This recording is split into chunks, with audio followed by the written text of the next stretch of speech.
தயவு செய்து எங்களுடன் இணைந்து கொள்ளுங்கள், மற்றவர்களுடன் பகிர்ந்து கொள்ளுங்கள், செய்தி மணியை அழுத்துங்கள். உங்கள் ஆதரவு மட்டுமே இதைத் தொடர்வதற்கு ஊக்கமளிக்கும். அன்புடன் இத்தியாகலிங்கம். திருப்தி செய்யலாம் என்று அறிந்திருந்தாள் சப்தம் போடாமல். ஆனால் வேகமாக பிரகாசமுள்ள முகத்தோடு அந்த அறைக்குள் நுழைந்தாள். அவர் வந்துவிட்டாரா என்று நட்டாஷா மெதுவான குரலில் உடனே கேட்டாள்.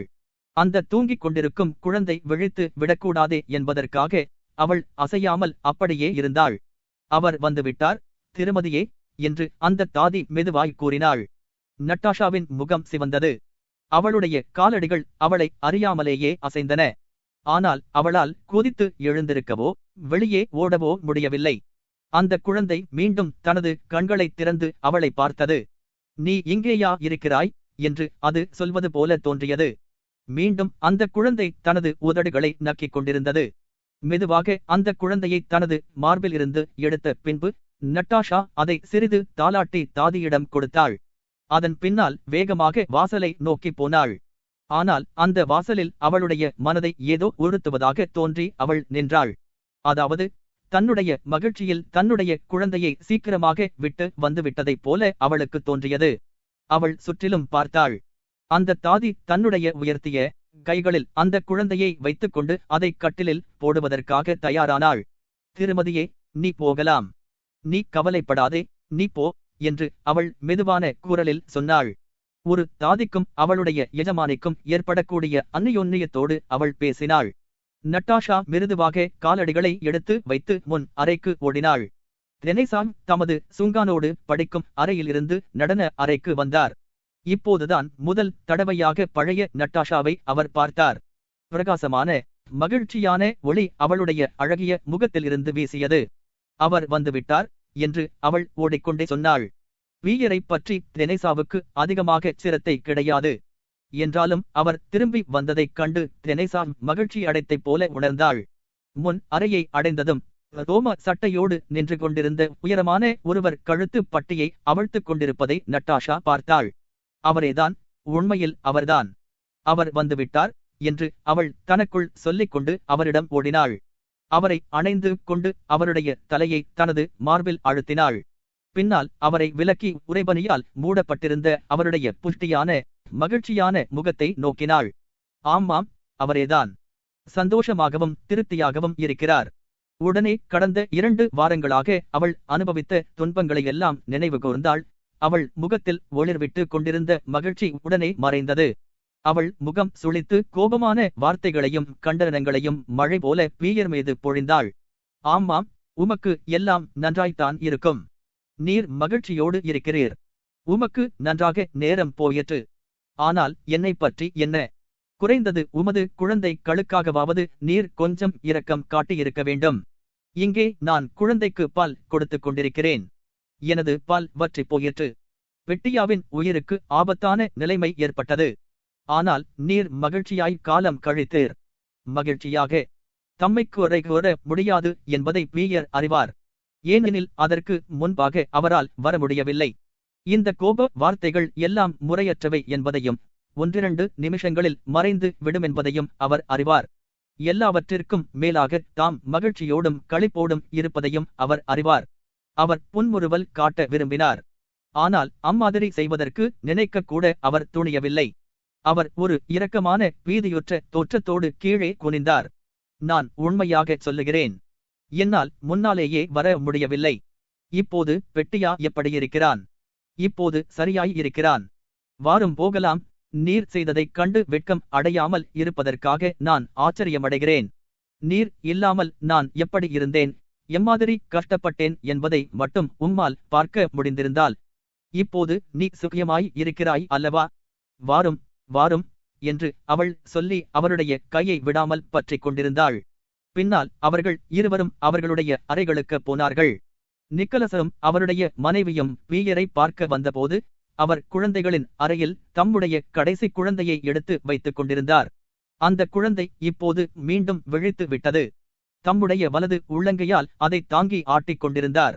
ஒரு மகிழ்ச்சியான பிரகாசமான புன்முறுவல் அந்த குழந்தையின் அகலமான முகத்தில் தோன்றியது. அதனுடைய பல்லற்ற வாயை அது திறந்தது. புயல் காற்றெல்லாம் வெகு நேரத்திற்கு முன்பே ஓய்ந்து போயிற்று. இப்போது பிரகாசமான மகிழ்ச்சியான ஒளியானது நட்டாஷாவின் முகத்தில் அவளுடைய கணவரையும் குழந்தையையும் பார்த்தபோது தோன்றியது. இளவரசர் தியோடோருடன் எல்லா விஷயங்களையும் நன்றாக பேசி முடித்து விட்டேரா என்று அவள் கேட்டாள். ஆமாம், மிகுந்த சிலாக்கியமாக முடிந்துவிட்டது. இதோ பாரும், அவன் தலையை உயர்த்திக் கொண்டிருக்கிறான். அவன் எம்மாதிரி என்னென்ன பயமுறுத்தி விட்டான் தெரியுமா? நீர் அந்த இளவரசியை பார்த்தேரா? அவரோடு காதல் கொண்டிருப்பது உண்மையா? ஆமாம், அதெல்லாம் மனோராஜ்யம். அச்சமயத்தில் நிக்கலசும் கோமகள் மேரியும் உள்ளே வந்தார்கள். வீயர் அந்த குழந்தையை தமது கையில் வைத்துக்கொண்டு கீழே குனிந்தார். அவர்களை முத்தமிட்டார். அவர்கள் கேட்ட கேள்விகளுக்கு பதில் சொன்னார். எவ்வளவோ சுவாரஸ்யமான விஷயங்கள் இருந்த போதிலும், அவற்றைப் பற்றி எவ்வளவோ பேச வேண்டியதிருந்த போதிலும், தனது தலையில் சிறிய தொப்பியை அணிந்து கொண்டிருந்த அந்த குழந்தையானது அவருடைய கவனம் முழுவதையும் இழுத்துக் கொண்டிருந்தது. எவ்வளவு இனிமையாய் இருக்கிறது என்று கோமகள் மேரி அந்த குழந்தையோடு விளையாடிக் கொண்டே கூறினாள்.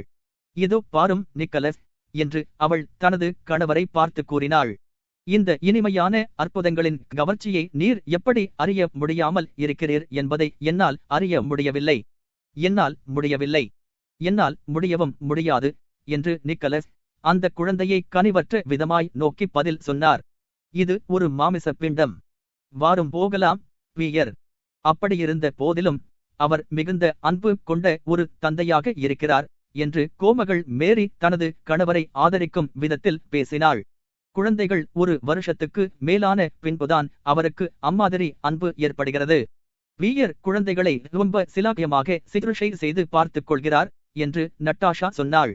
தம்முடைய கையானது ஒரு குழந்தையை தாங்கிக் கொள்ளுவதற்காகவே ஏற்பட்டது என்று அவர் சொல்லுகிறார். இதோ பார். ஆனால் இதற்காக அல்ல என்று வீயர் திடீரென்று கூறினார். ஒரு சிரிப்போடு அந்த குழந்தையை தூக்கி அங்கிருந்த தாதியிடம் கொடுத்தார். 12. ஒவ்வொரு பெரிய குடும்பத்திலும் இருப்பதைப் போலவே பால்கில்ஸிலும் பல தனித்த உலகங்கள் இருந்து வந்தன. என்றாலும் அவையெல்லாம் இணைந்து ஒன்றாய் நின்றன. அவை ஒவ்வொன்றும் சுயமான குண விசேஷங்களைக் கொண்டிருந்த போதிலும் மற்றவர்களுக்காக விட்டுக் கொடுத்து வந்தன. மகிழ்ச்சியாகவோ அல்லது துக்கமாகவோ அந்த வீட்டில் நடக்கும் ஒவ்வொரு சம்பவமும் இந்த உலகங்களுக்கு எல்லாம் முக்கியமானவையாய் இருக்கும். ஆனால் ஒவ்வொரு கூட்டத்திற்கும் சம்பவத்தைக் கண்டு சந்தோஷப்படுவதற்கும் அல்லது துக்கப்படுவதற்கும் வெவ்வேறு சொந்த காரணங்கள் இருக்கும். அதாவது மற்றவர்கள் நினைக்கும் காரணங்களுக்கு புறம்பானதாய் இருக்கும். உதாரணமாக வீயர் திரும்பி வந்தது ஒரு மகிழ்ச்சியான முக்கியமான சம்பவம். எல்லாரும் அதே மாதிரியாகவே உணர்ந்தார்கள். தங்களுடைய எஜமானர்களைப் பற்றி நன்றாக மதிப்பிடக்கூடியவர்கள் வேலைக்காரர்களாகும். ஏனென்றால் அவர்கள் தங்களுடைய எஜமானர்களைப் பற்றி அவர்களுடைய உரையாடல்களில் இருந்தோ அல்லது அவர்கள் காட்டும் உணர்ச்சிகளில் இருந்தோ மதிப்பிடுவதில்லை. எஜமானர்கள் செய்யும் செய்கைகளில் இருந்தும் நடத்தும் வாழ்க்கைகளில் இருந்துமே அவர்கள் மதிப்பிடுகிறார்கள். அந்த வேலைக்காரர்கள் வீயர் திரும்பி வந்ததைப் பற்றி மகிழ்ச்சி கொண்டார்கள். ஏனென்றால் வீயர் திரும்பி வந்து அங்கே தங்கும்போது கோமகன் நிக்கலஸ் தினந்தோறும் எஸ்டேட் வேலைகளை கவனிப்பதற்காக வெளியே போவதை நிறுத்திவிடுவார் என்றும், அவர் நல்ல சுபாவத்தோடும் குணத்தோடும் இருப்பார் என்றும், எல்லோருக்கும் விடுமுறை நாட்களில் நல்ல வெகுமதிகள் கிடைக்குமென்றும் நினைத்தார்கள். குழந்தைகளும் தாதிகளும் உபாத்தியாயினிகளும் வீயர் திரும்பி வந்ததைக் கண்டு சந்தோஷமடைந்தார்கள். ஏனென்றால் குடும்ப வாழ்க்கையில் அவர்களை வீயர் ஆதரிப்பதைப் போல வேறு யாரும் செய்வதில்லை. அவர் ஒருவர்தான் கிளாவிகார் என்ற வாத்தியத்தில் ஒரு ராகத்தை வாசிப்பார். அந்த ஒரு ராகத்தை வாசித்தால்தான் அவர் சொல்லுகிறபடி எந்தவிதமான நடனத்தையும் ஆட முடியும். அதோடு கூட அவர்களுக்கெல்லாம் அவர் வெகுமதிகள் வாங்கி வந்திருப்பார் என்றும் நிச்சயமாக நம்பினார்கள். குஞ்சு நிக்கலசருக்கு இப்போது 15 வயதாயிற்று. ஒல்லியான அழகான உடல்வனப்போடு புத்திசாலியாகவும் இருந்தான். அவனுடைய மெல்லிய பழுப்பு நிற தலை முடியானது சுருளையாய் இருந்தது. கண்கள் அழகாய் இருந்தன. அவர் வீயர் மாமா திரும்பி வந்ததைக் கண்டு மகிழ்ச்சி கொண்டான். வீயரை மாமா என்றுதான் அவன் அழைப்பது வழக்கம். அவரிடம்தான் அவன் பரவசமும் ஆர்வமும் கொண்ட அன்போடு இருந்தான். வீயர் மீது அவனுக்குள்ள இந்த அன்பை அவனுக்கு யாரும் புகட்டவில்லை. அவன் அவரை பார்ப்பதே அபூர்வம்தான். கோமகள் மேரி அவனை கவனித்து வளர்த்து வந்தாள். அவள் தன்னுடைய கணவர் மீது தான் பிரியம் கொண்டு இருப்பதைப் போல அவனும் பிரியம் கொள்ளும்படி செய்வதற்கு அவளால் முடிந்தவரை முயற்சி செய்து பார்த்தாள். குஞ்சு நிக்கலஸ் தன்னுடைய மாமா மீது பிரியம் கொண்டுதான் இருந்தான். அந்த பிரியமானது ஒரு இகழ்ச்சியோடு கலந்ததாக இருந்தது. ஆனால் வீயரையோ அவன் போற்றி வந்தான். அவன் ஒரு குதிரை வீரனாகவோ அல்லது நிக்கலஸ் மாமாவைப் போல ஒரு செயின்ட் ஜார்ஜ் வீரனாகவோ வருவதற்கு விரும்பவில்லை. அவன் வீயரைப் போல நன்றாக படித்து புத்திசாலியாகவும் அன்போடும் இருக்கவே விரும்பினான். வீயருடைய முன்னிலையில் அவனுடைய முகம் எப்போதுமே மகிழ்ச்சியினால் பிரகாசித்துக் கொண்டிருக்கும். வீயர் அவனுடன் பேச ஆரம்பித்தால் அவன் முகம் சிவந்து மூச்சு விடாமல் இருப்பான். அவர் பேசும்போது ஒரு வார்த்தையை கூட அவன் தவற விடுவது இல்லை. பின்னால் ரெசலெஸிடமோ அல்லது தனக்குத்தானோ அந்த வார்த்தைகளை நினைவு கூர்ந்து வீயர் சொன்ன ஒவ்வொன்றின் பொருளையும் மீண்டும் யோசிப்பான். வீயருடைய கடந்த கால வாழ்க்கையும் 1812 வருஷத்திற்கு முன்பாக அவருக்கு இருந்த மகிழ்ச்சி குறையும் அதைப்பற்றி குஞ்சு நிக்கலஸ் அவள் கேள்விப்பட்ட சில பேச்சுக்களில் இருந்து ஒரு தெளிவற்ற கவித்துவமான சித்திரத்தை அமைத்திருந்தான். மாஸ்கோவில் அவர் அடைந்த அனுபவங்களும் அவர் சிறைவாசம் செய்ய நேரிட்டதும் பிளாட்டோன் காராட்டேவின் குற்றவுறவும் அவனை பற்றி வீயரிடமிருந்து அவன் அறிந்து கொண்டான். நட்டாஷா மீது அவருக்குள்ள அன்பும் நட்டாஷா மீது இந்த சிறுவனும் கூட முக்கியமான மிகுந்த பிரியம் கொண்டிருந்தான். முக்கியமாக தன்னுடைய தந்தையிடம் வீயருக்கு ஏற்பட்டிருந்த நட்பும் எல்லாம் ஒன்று சேர்ந்து வீயரை அவனுடைய உள்ளத்தில் ஒரு வீரனாகவும் மகாத்மாவாகவும் மதிக்கும்படி செய்தன. நட்டாஷாவை பற்றியும் தன்னுடைய தந்தையை பற்றியும் அவள் கேள்விப்பட்ட பேச்சுகளில் இருந்தும் தன்னுடைய இறந்து போன தந்தையை பற்றி மிகுந்த உணர்ச்சியோடு வீயர் பேசுவதை கேட்டதிலிருந்தும் மிகுந்த கனிவான மரியாதையோடு நட்டாஷா அவரை பற்றி பேசுவதை கேட்டதிலிருந்தும் அந்த சிறுவன் நட்டாஷா மீது தன்னுடைய தந்தை மிகுந்த பிரியம் கொண்டிருந்தார் என்றும் அவருடைய மரண காலத்தில் அவளை அவருடைய நண்பரிடம் விட்டு போனார் என்றும் யோகித்துக் கொண்டான். அவனுக்கு உருவம் ஞாபகம் இல்லாத அவனுடைய தந்தையின் நினைவானது உருவம் செய்து காட்ட முடியாத ஒரு தெய்வத்தைப் போல தோன்றியது. அவரை அவன் நினைக்கும் போதெல்லாம் அவன் உள்ளம் விம்மி ஆர்வத்தினாலும் சோகத்தினாலும் கண்ணீர் பொங்குவதுண்டு. ஆகவே வீயர் திரும்பி வந்து விட்டார் என்பதை கேட்டு அந்த சிறுவனும் மகிழ்ச்சி கொண்டான். அங்கிருந்த விருந்தினர்களும் வீயர் திரும்பி வந்ததை சந்தோஷத்தோடு வரவேற்றார்கள்.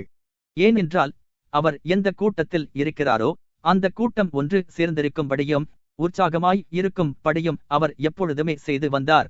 அந்த குடும்பத்தைச் சேர்ந்த வயது வந்தவர்கள் எல்லோரும் அவர் மனைவியை பற்றி சொல்ல வேண்டியதே இல்லை. தங்களுடைய நண்பர் திரும்பி வந்து விட்டபடியால் இனி வாழ்க்கை அமைதியாகவும் மிருதுவாகவும் நடந்து போகும் என்று நினைத்தார்கள். முதிய சீமாட்டிகள் எல்லோரும் வீயர் அவர்களுக்கு வாங்கி வந்த பரிசுகளைக் கண்டு மகிழ்ச்சி கொண்டார்கள். முக்கியமாக நட்டாஷா இனிமேல் சாந்தமாக இருப்பாள் என்பதற்காகவும் அவர்கள் மகிழ்ச்சி கொண்டார்கள். இம்மாதிரியான வெவ்வேறு வகையான உலகங்களின் உணர்ச்சிகளை வீயர் அறிவார். ஆகவே அவர்கள் எதிர்பார்த்திருந்தவைகளை திருத்தி செய்வதற்கு அவர் ஆரம்பித்தார். அதிகமான ஞாபக மறதியும் பராக்கு புத்தியும் கொண்டவராக வீயர் இருந்த போதிலும் அவருடைய மனைவி ஒரு ஜாபிதா தயார் செய்து கொடுத்தபடியால் அதன் உதவியினால் ஒவ்வொரு சாமானையும் வாங்கி வந்தார். அவருடைய மாமியாரையும் மைத்துனர் சொன்ன வேலைகளையும் மறந்துவிடவில்லை. பெலோவாவின் உடைகளுக்கு வேண்டிய துணிகளையும் தம்முடைய மனைவியின் மருமகன்களுக்கு வேண்டி விளையாட்டு சாமான்களையும் வாங்குவதற்கு அவர் மறக்கவில்லை. திருமணமான ஆரம்ப நாட்களில் அவர் வாங்கி வருவதாக ஒப்புக்கொள் சாமான்களையெல்லாம் மறக்காமல் வாங்கி வருவார் என்று அவருடைய மனைவி எதிர்பார்த்ததைக் கண்டு அவருக்கு ஆச்சரியம் ஏற்பட்டது. அவர் முதல் தடவையாக வெளியூர் போய்விட்டு திரும்பிய போது அவள் சொல்லிய சாமான்களில் ஒன்றை கூட அவர் வாங்காமல் மறந்துவிட்டதைக் கண்டு அவள் மிகுந்த கோபம் கொண்டாள். அதை பார்த்த வீயர் திகைத்து போனார். இப்போது வரவர அந்த பழக்கம் அவருக்கு மாறிவிட்டது.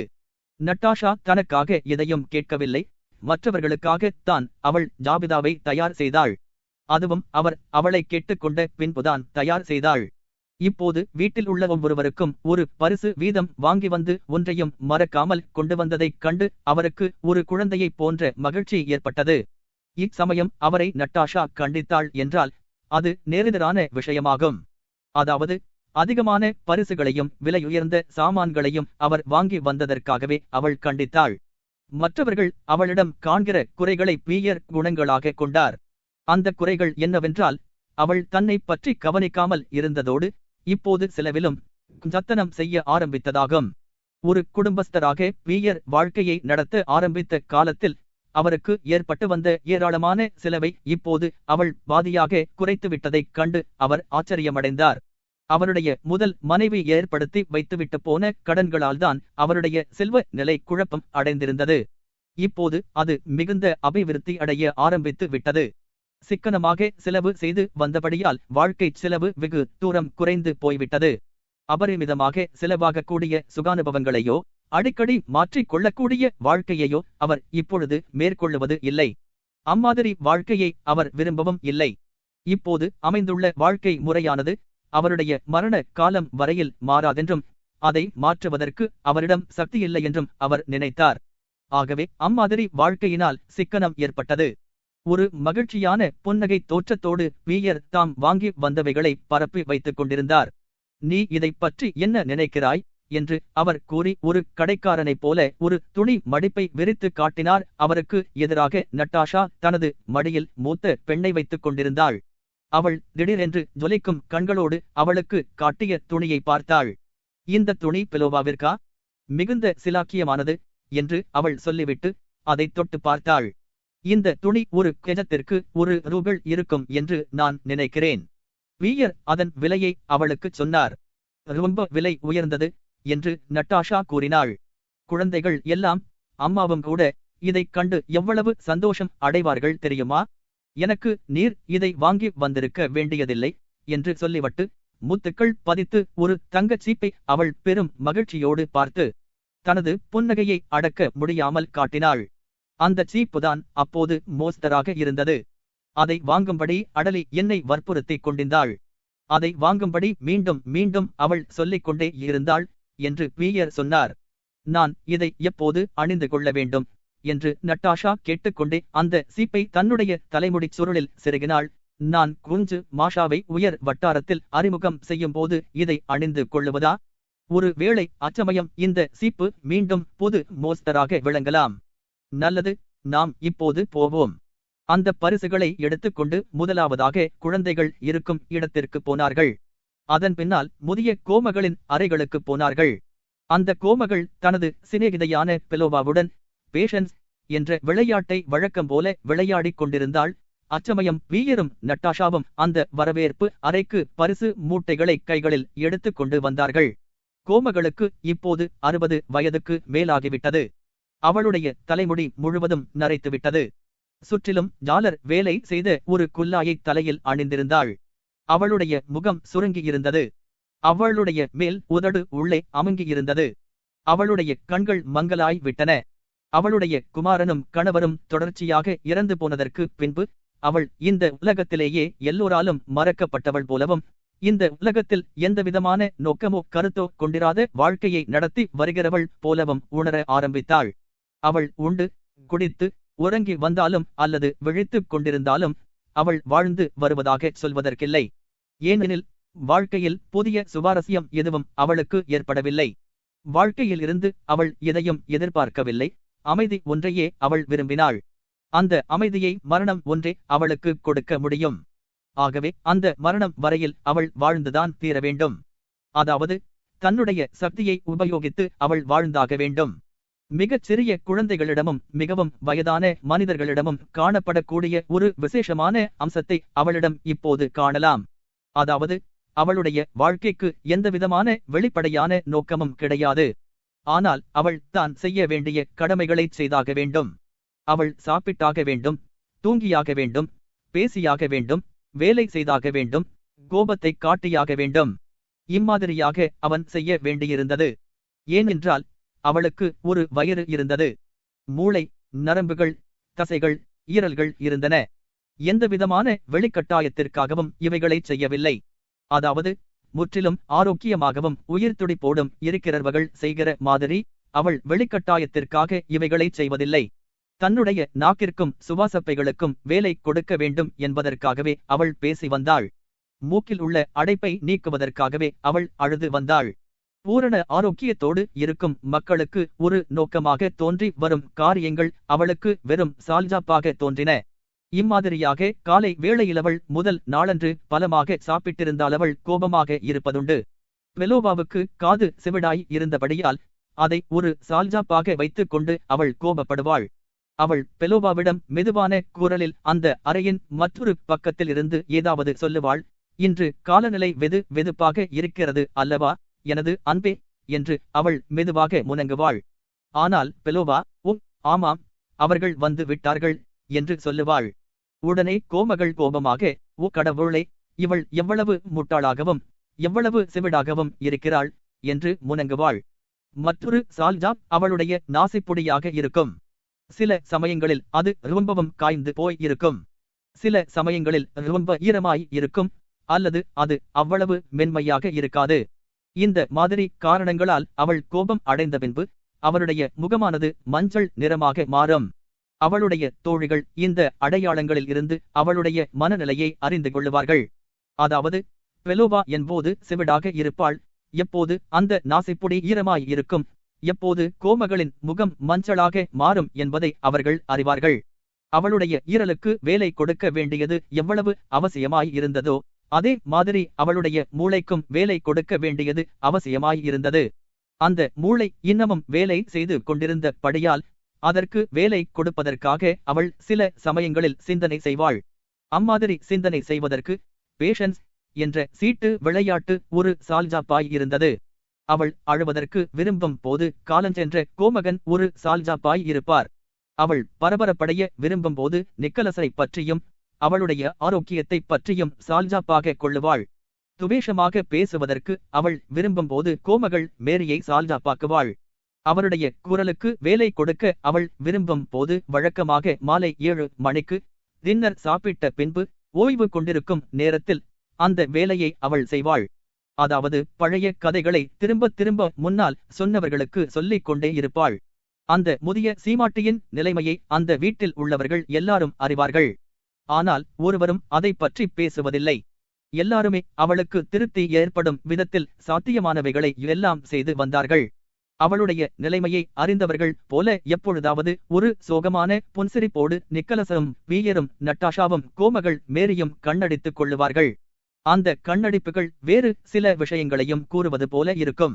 அதாவது அவளுடைய வாழ்க்கையை வாழ்ந்து முடித்துவிட்டது போலவும், இப்பொழுது அவர்கள் பார்ப்பது அவளுடைய பூரணமான தன்மை இல்லாதது போலவும், நாம் எல்லோரும் அம்மாதிரி ஒரு நான் வருவோம் என்பது போலவும், ஆகவே சந்தோஷமாக அவளுடைய கோரிக்கைகளுக்கு இணங்குவது போலவும் அந்த கண்ணடிப்புகள் இருக்கும்.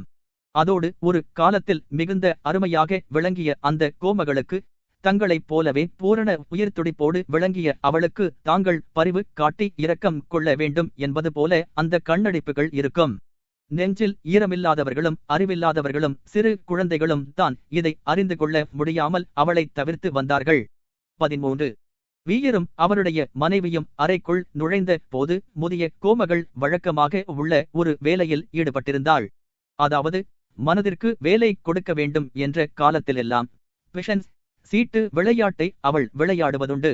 ஆகவே பழக்கமான சுபாவத்தினால் வீயரோ அல்லது அவளுடைய குமாரரோ எங்காவது வெளியூர் போய்விட்டு திரும்பி வந்தால் அவள் சொல்லுகிறபடி இப்பொழுதும் கூறினாள், எனது அன்பே, எத்தனை நாட்களாகிவிட்டன, உமக்காக நாங்கள் எல்லோரும் காத்திருந்து மனம் சோர்ந்து போயிருக்கிறோம். நல்லது, கடவுளுக்கு நன்றி என்று சொன்னாள். அதே மாதிரி அவளுடைய வழக்கமான முறையில், கொடுக்கப்படும் பரிசு அவ்வளவு முக்கியமானதல்ல எனது அன்பே, ஆனால் ஒரு வயதான பெண்ணாகிய எனக்கு நீர் கொடுக்கிறீரே, அதுதான் ரொம்ப விசேஷமானது என்று அவளுக்கு பீயர் பரிசுகளை கொடுத்தபோது கூறினாள். தன்னுடைய முடிவடையாத சீட்டாட்டத்திற்கு மத்தியில் பீயர் அங்கே வந்து சேர்ந்தது அவளுக்கு பிடிக்கவில்லை என்பது தெளிவாக காணப்பட்டது. தன்னுடைய சீட்டாட்டத்தை முடித்தாள்.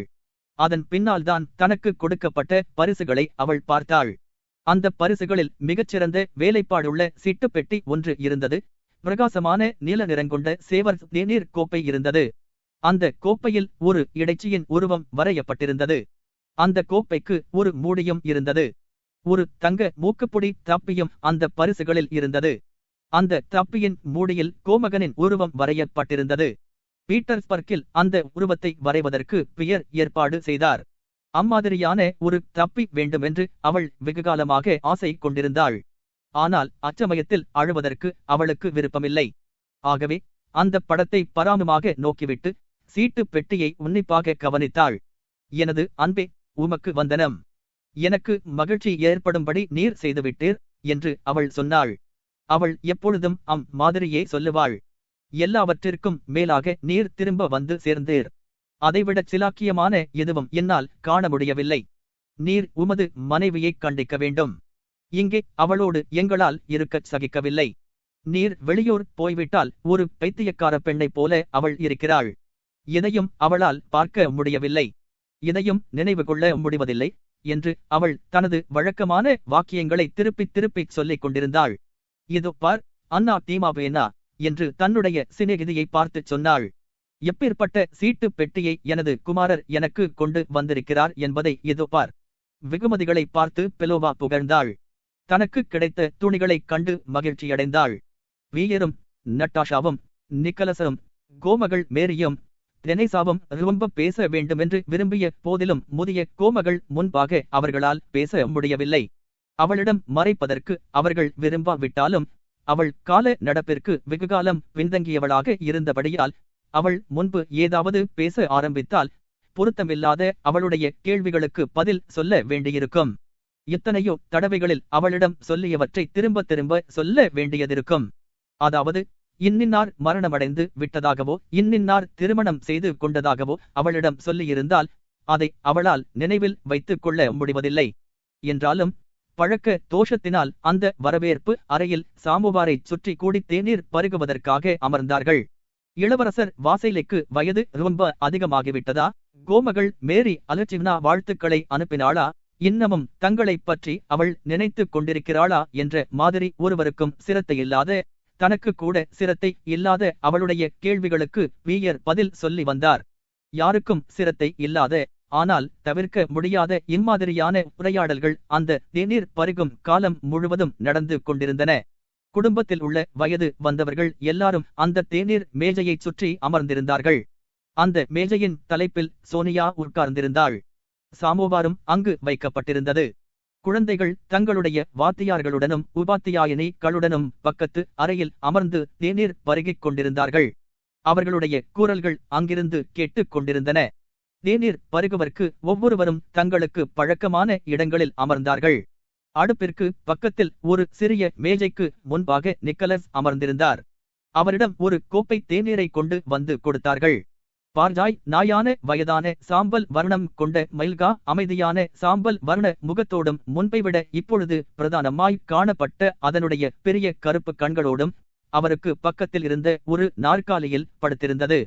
வாதி நரைத்து போயிந்த சுருண்ட முடியையும் மீசையையும் கிருதாவையும் கொண்டிருந்த தெரேசா கோமகள் மேரிக்கு பக்கத்தில் தம்முடைய ஜெனரலின் யூனிபாரத்தை தரித்து அமர்ந்திருந்தார்.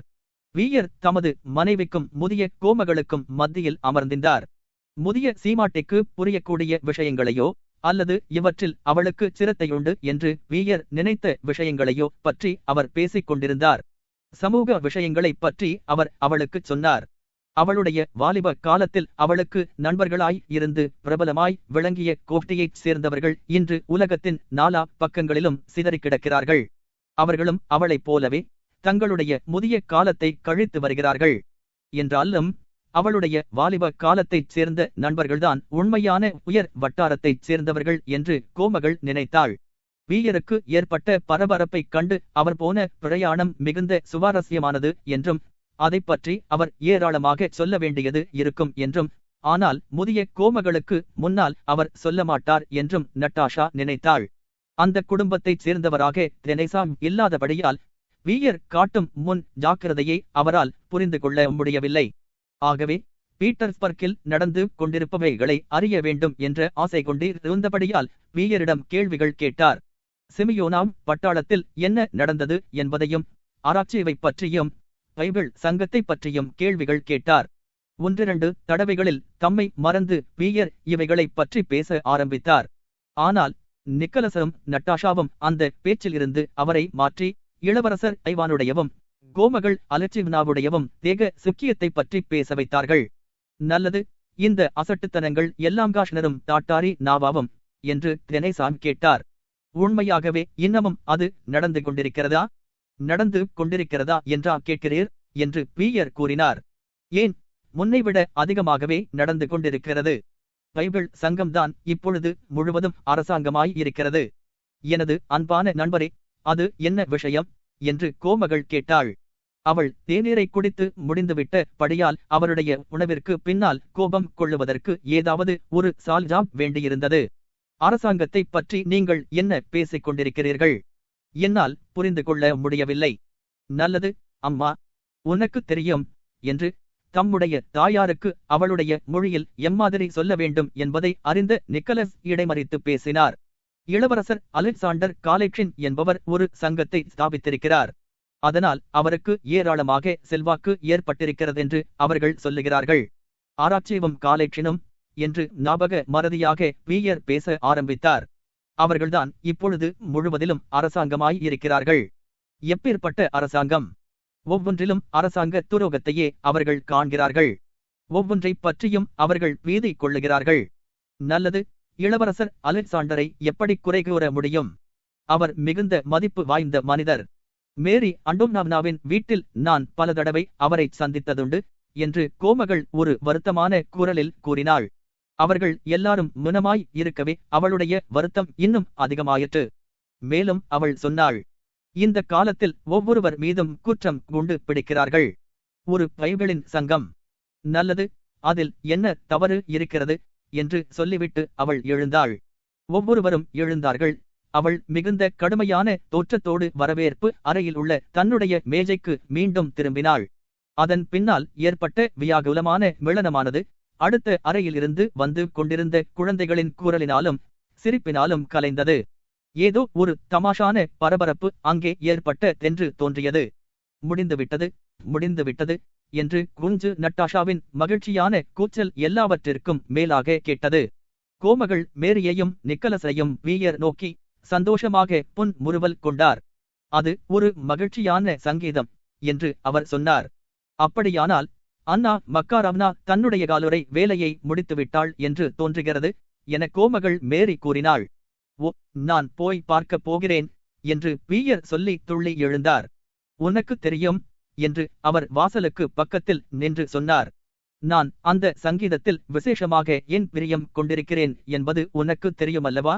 எல்லாம் சரியாக இருக்கின்றன என்று எனக்கு முதலாவதாக தெரிவிப்பது அதுதான். நான் இன்று வீட்டை நோக்கி வந்தபோது வீடு நெருங்க நெருங்க என்னுடைய கவலையும் அதிகமாயிற்று. முன் அறையில் நான் நுழைந்தபோது ஆண்ட்ரூஷாவின் சிரிப்பு குரல் பலமாய் கேட்டது. எல்லாம் சரியாய் இருக்கின்றன என்பதுதானே அதற்கு அர்த்தம்? எனக்கு தெரியும், அம்மாதிரியான உணர்ச்சியை நான் அறிவேன் என்று நிக்கலஸ் சொன்னார். ஆனால் நான் அங்கே போகக்கூடாது. ஏனெனில் அந்த காலுரைகளை எனக்கு திடீரென்று கொண்டு வந்து கொடுக்க வேண்டுமென்று ஏற்பாடு. அந்த குழந்தைகளிடம் பீயர் சொன்னார். அவைகளின் கூச்சல்களும் சிரிப்புகளும் இன்னும் அதிகமாய் உரக்க குரலில் கேட்க ஆரம்பித்தன. அன்னா மக்காராவ்னா, இங்கே வா என்று பீயர் சொல்லுவது கேட்டது.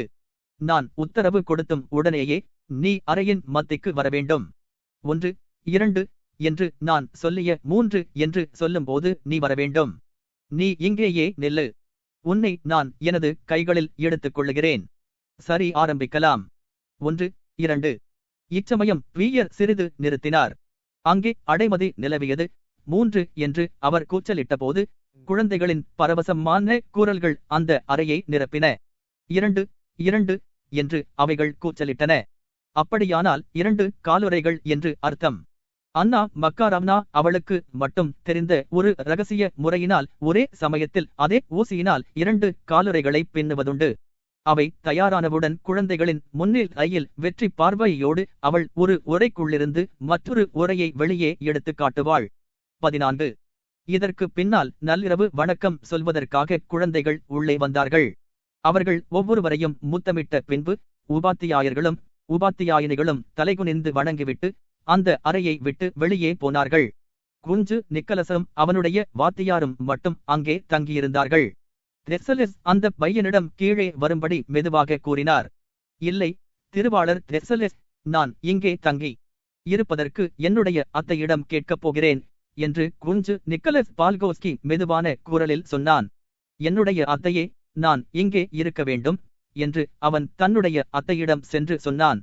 அவனுடைய முகத்தில் இரக்கமும் பரபரப்பும் ஆர்வமும் காணப்பட்டன. கோமகள் மேரி அவனை நோக்கினாள். உடனே பீயரையும் பார்த்தாள். நீர் இங்கே இருக்கும்போது அவனால் இந்த இடத்தை விட்டு வெளியே போக முடியாது என்று அவள் சொன்னாள். நான் உம்மிடம் அவனை அழைத்து வருகிறேன், திருவாளர் தெர்சலெஸ், நள்ளிரவு என்று பீயர் சொல்லிவிட்டு அந்த ஸ்விட்சர்லாந்து வாத்தியாருக்கு தமது கையை நீட்டினார். பின்னால் ஒரு புன்னகையோடு அந்த குஞ்சு நிக்கலஸை நோக்கினார். நீயும் நானும் நம்மை பற்றி ஒருவருக்கொருவர் இன்னும் நன்றாக தெரிந்து கொள்ளவில்லை. அவன் எம்மாதிரி சாயலில் வளர்ந்து வருகிறான் மேரி என்று அவர் கோமகள் மேரியை பார்த்துச் சொன்னார். என்னுடைய தந்தையைப் போல இருக்கிறேனா என்று அந்த பையன் கேட்டான். அவன் கேட்டபோது அவனுடைய முகம் சிவந்தது. அவனுடைய மகிழ்ச்சியான பிரகாசமான கண்கள் பீயரை நோக்கி பார்த்தன. பீயர் தமது தலையை ஆட்டினார். அந்த குழந்தைகள் வந்து இடைமறித்த பேச்சை அவர் மீண்டும் ஆரம்பித்தார். கோமகள் மேரி பின்னல் வேலையை கையில் பற்றி கீழே அமர்ந்தாள். நட்டாஷா தன்னுடைய பார்வையை தன்னுடைய கணவரிடமிருந்து எடுக்கவில்லை. நிக்கலசும் தெரேசாவும் எழுந்தார்கள். அவர்கள் தங்களுடைய சுங்கான்களை கொண்டுவரச் சொல்லி புகை குடித்தார்கள். இன்னும் கொஞ்சம் தேநீர் பருகுவதற்காக சோனியாவிடம் சென்றார்கள். அவள் அங்கே களை போடும் உறுதியோடும் சாமோவார் பக்கத்தில் இருந்தாள். அவர்கள் பீயரை கேள்விகள் கேட்டார்கள். சுருளை முடியையும் மெலிந்த உடம்பையும் கொண்ட அந்த பையன் பிரகாசமான கண்களோடு ஒரு மூலையில் உட்கார்ந்திருந்தான். அவன் திடீரென்று எதையோ நினைத்து தனக்குத்தானே சொல்லிக் கொண்டிருந்தான். ஏதோ ஒரு புதுமாதிரியான வேகமான உணர்ச்சியை அவன் அனுபவித்துக் கொண்டிருப்பதாக தோன்றியது. அவன் தன்னுடைய மெலிந்த கழுத்து தெரியும்படியாக காலரை வளைத்து விட்டுக் கொண்டிருந்தான். சுருளை முடிகொண்ட தலையை திருப்பி பீயரை அவன் பார்த்தபோது அந்த உணர்ச்சி விளங்கியது. அரசாங்க அதிகாரத்தில் உள்ளவர்களைப் பற்றி அப்போது பரவியிருந்த வதந்திகளைப் பற்றி அவர்கள் பேச ஆரம்பித்தார்கள். அந்த வதந்திகளில் உள்நாட்டு விஷயங்கள்தான் முக்கியமானவையாய் இருக்கின்றனவென்று பலர் நினைத்தார்கள். இராணுவ சேவையில் தமக்கு ஏற்பட்ட ஏமாற்றத்திற்காக தெரேசா அரசாங்கத்தின் மீது மிகுந்த அதிருப்தி கொண்டிருந்தார். ஆகவே பீட்டர்ஸ்பர்க்கில் நடந்து கொண்டிருந்த காரியங்கள் அவருக்கு முட்டாள் தனமானவை என்று தோன்றிய போதிலும் அவற்றை கேட்டு மகிழ்ச்சி கொண்டார். அந்த காரியங்களை பீயரிடமிருந்து கேட்டதும் அவர் சூடாக குணதோஷங்கள் கூறினார். ஒருவன் ஜெர்மனியனாய் இருக்க வேண்டுமென்ற நிலைமை முன்னால் இருந்தது. இப்போது ஒருவன் திருமதிகள் தாட்டாரி நாவா குடனர் ஆகியவர்களோடு நடனம் ஆட வேண்டும், அல்லது எக்கார்ஸ் திராசன் எழுதியவைகளை படிக்க வேண்டும். அவர்கள் அந்த சிலாக்கியமான ஆசாமியான போனபார்ட்டை வெளியே விட்டிருக்க வேண்டும். அப்படிச் செய்தால் அவர் இந்த அசட்டுத்தனங்களை எல்லாம் மண்டையில் அடித்து ஒட்டியே இருப்பார். சிமியோனாம் பட்டாளத்தை நடத்தும்படி ஷ்வார்ட்ஸ் போன்ற ஒரு ஆசாமிக்கு கொடுப்பது எவ்வளவு தமாஷாய் இருக்கிறது என்று அவர் கூச்சலிட்டார். தெரேசா ஒவ்வொருவரிடமும் குற்றம் கண்டு பிடிக்க தயாராய் இருப்பது போல நிக்கலஸ் இல்லை. என்றாலும் அரசாங்கத்தை பற்றி அவர்கள் பேசிக் கொண்டிருப்பது சிந்திக்க வேண்டிய முக்கியமான விஷயம் என்று அவர் கருதினார். ஏ என்பவர் இன்ன மந்திரியாக நியமிக்கப்பட்டார். வி என்பவர் இந்த இடத்தில் கவர்னர் ஜெனரலாக நியமிக்கப்பட்டார். சக்கரவர்த்தி இன்னின்ன பேசினார், இந்த மந்திரி இன்னின்ன பேசினார் என்பன போன்ற விஷயங்கள் எல்லாம் அவருக்கு மிகவும் முக்கியமானவையாக தோன்றின. ஆகவே இந்த விஷயங்களில் சிரத்தை கொள்ள வேண்டியது அவசியமென்று அவர் நினைத்து பீயரிடம் கேள்விகள் கேட்டார். இந்த இருவரும் போட்ட கேள்விகளானவை அவர்கள் அரசாங்கத்தின் உயர் வட்டாரத்தை பற்றி பேசிக் கொண்டிருந்த வதந்தி பேச்சுகளை நீடிக்கும்படி செய்தன. தனது கணவர் வெகு நேரமாக அந்த உரையாடலை திருப்பி தாம் பீட்டர்ஸ்பர்க்கிற்கு எதற்காக போனாரோ அந்த விஷயத்தை சொல்லுவதற்கு முயற்சி செய்து கொண்டிருந்தார் என்பதை நட்டாஷா அறிந்தாள். ஆனால் தமது புதிய நண்பரிடம் கலந்து பேசச் சென்ற விஷயங்களை சொல்வதற்கு வழியில்லாமல் இருந்தது. ஆகவே இளவரசர் தியோடோரிடம் அவர் பேசிய விஷயங்கள் எப்படி இருக்கின்றன என்று தனது கணவருக்கு உதவி செய்யும் விதத்தில் நட்டாஷா கேட்டாள். அது எதை பற்றிய விஷயம் என்று நிக்கலஸ் கேட்டார். எப்பொழுதும் அதே விஷயம்தான் என்று பீயர் பதில் சொல்லிவிட்டு தாம் சொல்வதை கேட்டுக் கொண்டிருந்தவர்களைச் சுற்றிலும் பார்த்தார். விஷயங்கள் எல்லாம் ரொம்ப மோசமாய் போய்க் கொண்டிருக்கின்றன என்பதை ஒவ்வொருவரும் அறிவார்கள். அம்மாதிரி போகும்படி விடக்கூடாது என்பதையும் தங்களால் முடிந்த வரையில் அதை தடுப்பதற்கு குரவமுள்ள மனிதர்கள் எல்லாரும் தங்கள் கடமைகளாக கொண்டிருக்கிறார்கள் என்பதையும் ஒவ்வொருவரும் அறிவார்கள். குரவம் உள்ள கனவான்கள் என்ன செய்துவிட முடியும் என்று நிக்கலஸ் தமது முகத்தை லேசாக சுழித்து கேட்டார். என்ன செய்ய முடியும்? ஏன் நீங்கள் என்னுடைய படிக்கும் அறைக்கு வாருங்கள் என்று நிக்கலஸ் சொன்னார். தன்னுடைய குழந்தைக்கு பால் கொடுப்பதற்காக வெகு நேரமாக காத்து கொண்டிருந்த நட்டாஷா இப்போது அவளை அவருடைய தாதி அழைப்பதை கேட்டாள். உடனே அவள் குழந்தைகளின் அறைக்குச் சென்றாள். கோமகள் மேரியும் அவருக்கு பின்னால் போனாள். ஆண்கள் படிப்பு அறைக்கு போனார்கள். குஞ்சு நிக்கலஸ் பால்கோன்ஸ்கி தன்னுடைய மாமா கவனிக்காத விதத்தில் அவர்களுக்கு பின்னால் போனான். அங்கே ஜன்னலுக்கு பக்கத்தில் ஒரு மறைவான மூலையில் இருந்த எழுதும் மேஜைக்கு முன்பாக அவன் அமர்ந்தான். நல்லது, நீர் என்ன செய்வீர் என்று தெரேசா கேட்டார். எப்போதுமே சில ஆச்சரியமான திட்டங்கள் இருக்கும் என்று நிக்கலஸ் சொன்னார். என்ன இதுதான்? என்று பீயர் ஆரம்பித்தார். ஆனால் அவர் உட்காராமல் அந்த அறையில் உலாவிக் கொண்டிருந்தார். சில சமயங்களில் திடீரென்று நின்று தமது கைகளை ஆட்டி பேசுவார். பீட்டர்ஸ்பர்க்கில் உள்ள நிலைமை இதுதான். சக்கரவர்த்தி ஒவ்வொரு விஷயத்தையும் கவனிப்பதில்லை. அவர் இப்போது ஞான ரகசியத்தில் முழுவதும் திரும்பிவிட்டார். இந்த ஞான ரகசியத்தை யாரிடம் கண்டாலும் பீயருக்கு இப்போது பிடிப்பதில்லை. அவர் அமைதியை விரும்புகிறார். மதத்திலோ சட்டத்திலோ நம்பிக்கை இல்லாதவர்களால் தான் அதை அவருக்கு கொடுக்க முடியும். அதாவது இதை பார்த்தாலும் வெட்டி அழித்தும் வருகிறவர்களால் தான் அதை செய்ய முடியும். அவர்கள் தான் மாக்னிஸ்கி, ஆராய்ச்சி போன்றவர்கள். உம்முடைய எஸ்டேட்டுகளை நீரே மேல் பார்வை செய்யாமல் அமைதியாக இருக்க வேண்டுமென்று விரும்புவீரானால் உம்முடைய மேனேஜர் எவ்வளவுக்கெவ்வளவு கடுமையாய் இருக்கிறாரோ அவ்வளவுக்கவ்வளவு உம்முடைய நோக்கம் நிறைவேறும் என்பதை நீர் அறிவீர் என்று நிக்கலஸுக்கு அவர் சொன்னார். நல்லது, அது எந்த விஷயங்களில் போய் முடிகிறது என்று நிக்கலஸ் கேட்டார். நல்லது, ஒவ்வொன்றும் அழியப் போகிறது. கோர்ட்டுகளில் திருட்டுகள் நடக்கின்றன. இராணுவத்தில் கசையடியும் உடல் பயிற்சியும் இராணுவ முகாம்களும் தவிர வேறு எதுவும் கிடையாது. மக்கள் வதை செய்யப்படுகிறார்கள். அறிவு என்பதை அமுக்குகிறார்கள். புதிதாகவும் நாணயமாகவும் இருக்கிற ஒவ்வொன்றையும் நசுக்குகிறார்கள். இம்மாதிரி வெகுகாலம் நடந்து கொண்டு போக முடியாது என்பதை ஒவ்வொருவரும் அறிவார்கள். சுமை தாங்க முடியாமல் பெருகிக் கொண்டே போவதால் அது நிச்சயமாக அருந்து போய் விடும் என்று பீயர் சொன்னார். அரசாங்கங்கள் ஏற்பட்ட காலத்திலிருந்தே எந்த அரசாங்கத்தின் செய்கைகளை பரிசீலனை செய்வதாய் இருந்தாலும் இதே மாதிரிதான் சொல்லிக் கொண்டிருக்கிறார்கள். நான் பீட்டர்ஸ்பர்க்கில் அவர்களுக்கு ஒரு விஷயத்தை சொன்னேன். யாருக்குச் சொன்னீர்? நல்லது, யாருக்கு என்பதை நீர் அறிவீர் என்று பீயர் ஒரு அர்த்த புஷ்டியுள்ள நோக்கோடு கூறினார். இளவரசர் தியோடோருக்கும் இன்னும் மற்றவர்களுக்கும் சொன்னேன். கலாசாரத்தையும் தர்மங்களையும் ஆதரிப்பது நல்லதுதான். அந்த நோக்கம் மிக சிலாக்கியமானது. ஆனால் தற்கால நிலைமையில் மற்றொரு விஷயம்தான் மிகவும் அவசியமாய் இருக்கிறது. அச்சமயத்தில் தமது மருமகன் அங்கே இருப்பதை நிக்கலஸ் கவனித்தார். அவருடைய முகம் இருண்டது. அவர் அந்த பையனிடம் சென்றார். நீ ஏன் இங்கே இருக்கிறாய்? ஏன்? அவன் இருந்துவிட்டு போகட்டும் என்று பீட்டர் சொல்லி அந்த குஞ்சு நிக்கலஸை தமது கையில் பற்றி மேலும் பேசினார். அது மட்டும் போதாது என்று நான் அவர்களிடம் சொன்னேன். மற்றொன்றும் அவசியமாய் இருக்கிறது.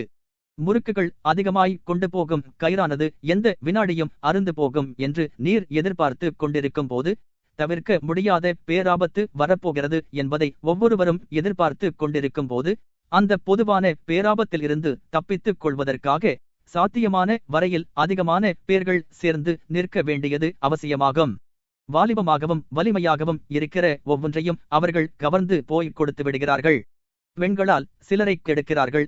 பட்டங்களால் சிலரை கெடுக்கிறார்கள். ஆசை காட்டி பணத்தை கொடுத்து சிலரை கெடுக்கிறார்கள். அதனால் அவர்கள் எல்லாரும் அந்த கட்சியில் போய் சேர்ந்து விடுகிறார்கள்.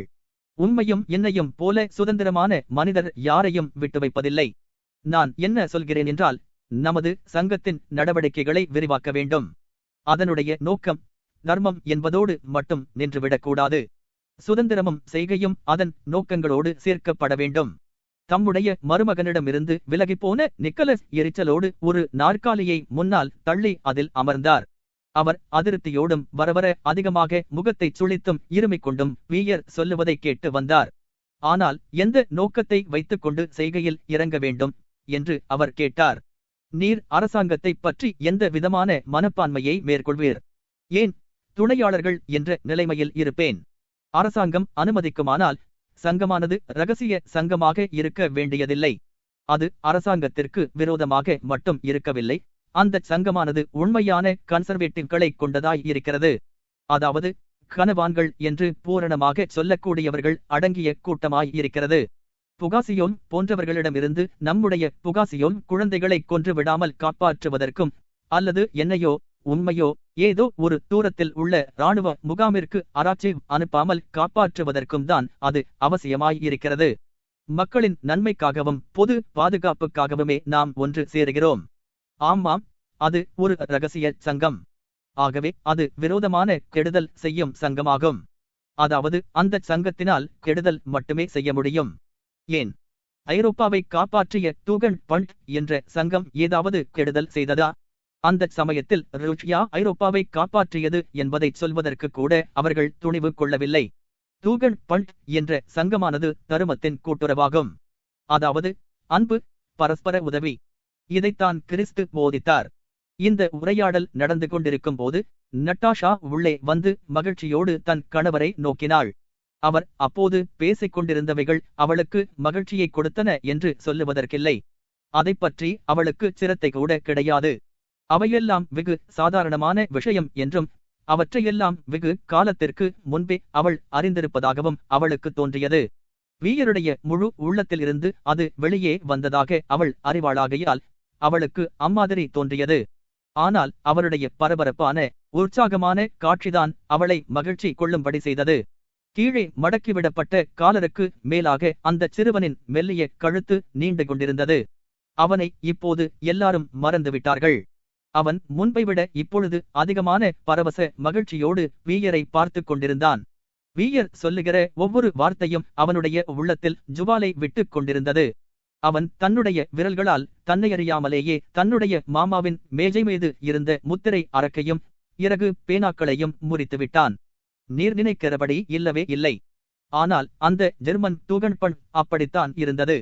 அம்மாதிரிதான் நானும் இப்பொழுது செய்ய விரும்புகிறேன். இல்லை எனது நண்பரே, கோளாக்கள் தின்கிறவர்களுக்கு அந்த தூகன்பண் ரொம்ப சரியாய் இருக்கலாம். ஆனால் என்னால் அதை அறிய முடியவில்லை, அதை உச்சரிக்க கூட முடியவில்லை என்று தெரேசா உறுதியான உரத்த குரலில் இடை மறித்தார். இங்குள்ள ஒவ்வொரு விஷயமும் பாழடைந்து போயின, கோரமாய் இருக்கின்றன என்பதை நான் ஒப்புக்கொள்கிறேன். ஆனால் தூகன்பண்டை என்னால் புரிந்து கொள்ள முடியவில்லை. நமக்கு பிடிக்கவில்லையானால் நம்முடைய சொந்தமான பண்டை கலகம் நாம் செய்வோம். அதுதான் ரொம்பவும் சரி, நான் உங்களுடன் இருப்பேன். வீயர் புன்னகை கொண்டார். நட்டாஷா சிரிக்க ஆரம்பித்தாள். ஆனால் நிக்கலஸ் தம்முடைய புருவங்களை முன்னைவிட அதிகமாக நெரித்துக் கொண்டிருந்தார். எந்தவிதமான பெரிய மாறுதலும் நடப்பது சாத்தியமல்லவென்பதை வீயருக்கு எடுத்துக்காட்ட முயற்சித்தார். அவர் குறிப்பிட்ட ஆபத்துக்கள் எல்லாம் அவருடைய மனோராகியத்தில்தான் இருக்கின்றன என்பதையும் நிரூபிக்க முயற்சித்தார். ஆனால் வீயர் எதிர்வாதத்தில் உறுதியாக இருந்தார். அவருடைய மூளையின் வேகமும் பரந்த அறிவும் அதிகமாய் இருந்தபடியால் தம்மை அவர் மடக்குவதாக நிக்கலஸ் நினைத்தார். இதனால் நிக்கலஸ் இன்னும் அதிகமாக கோபம் கொண்டார்.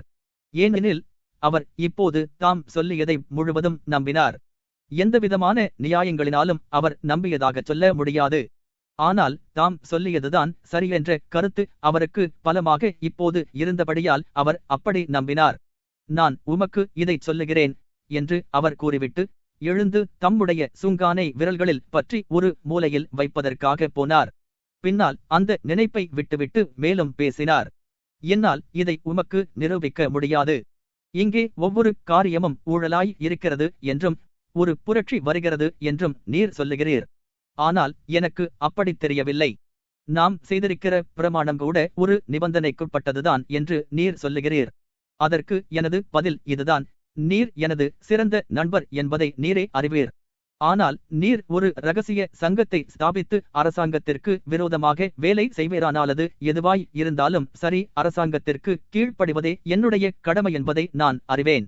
உமக்கு விரோதமாக உண்மை வெட்டும்படி ஆராய்ச்சி ஒரு படைப்பிரிவை அழைத்துக் கொண்டு போகும்படி எனக்கு உத்தரவிடுவாரானால் நான் ஒரு வினாடி கூட தயங்க மாட்டேன். அவர் சொல்லியபடியே செய்வேன். நீர் அதைப் பற்றி உமக்கு இஷ்டமானபடி வாதம் செய்து கொள்ளலாம். ஒரு தர்மசங்கடமான மனம் இந்த வார்த்தைகளுக்கு பின்னால் அங்கே நிலவியது.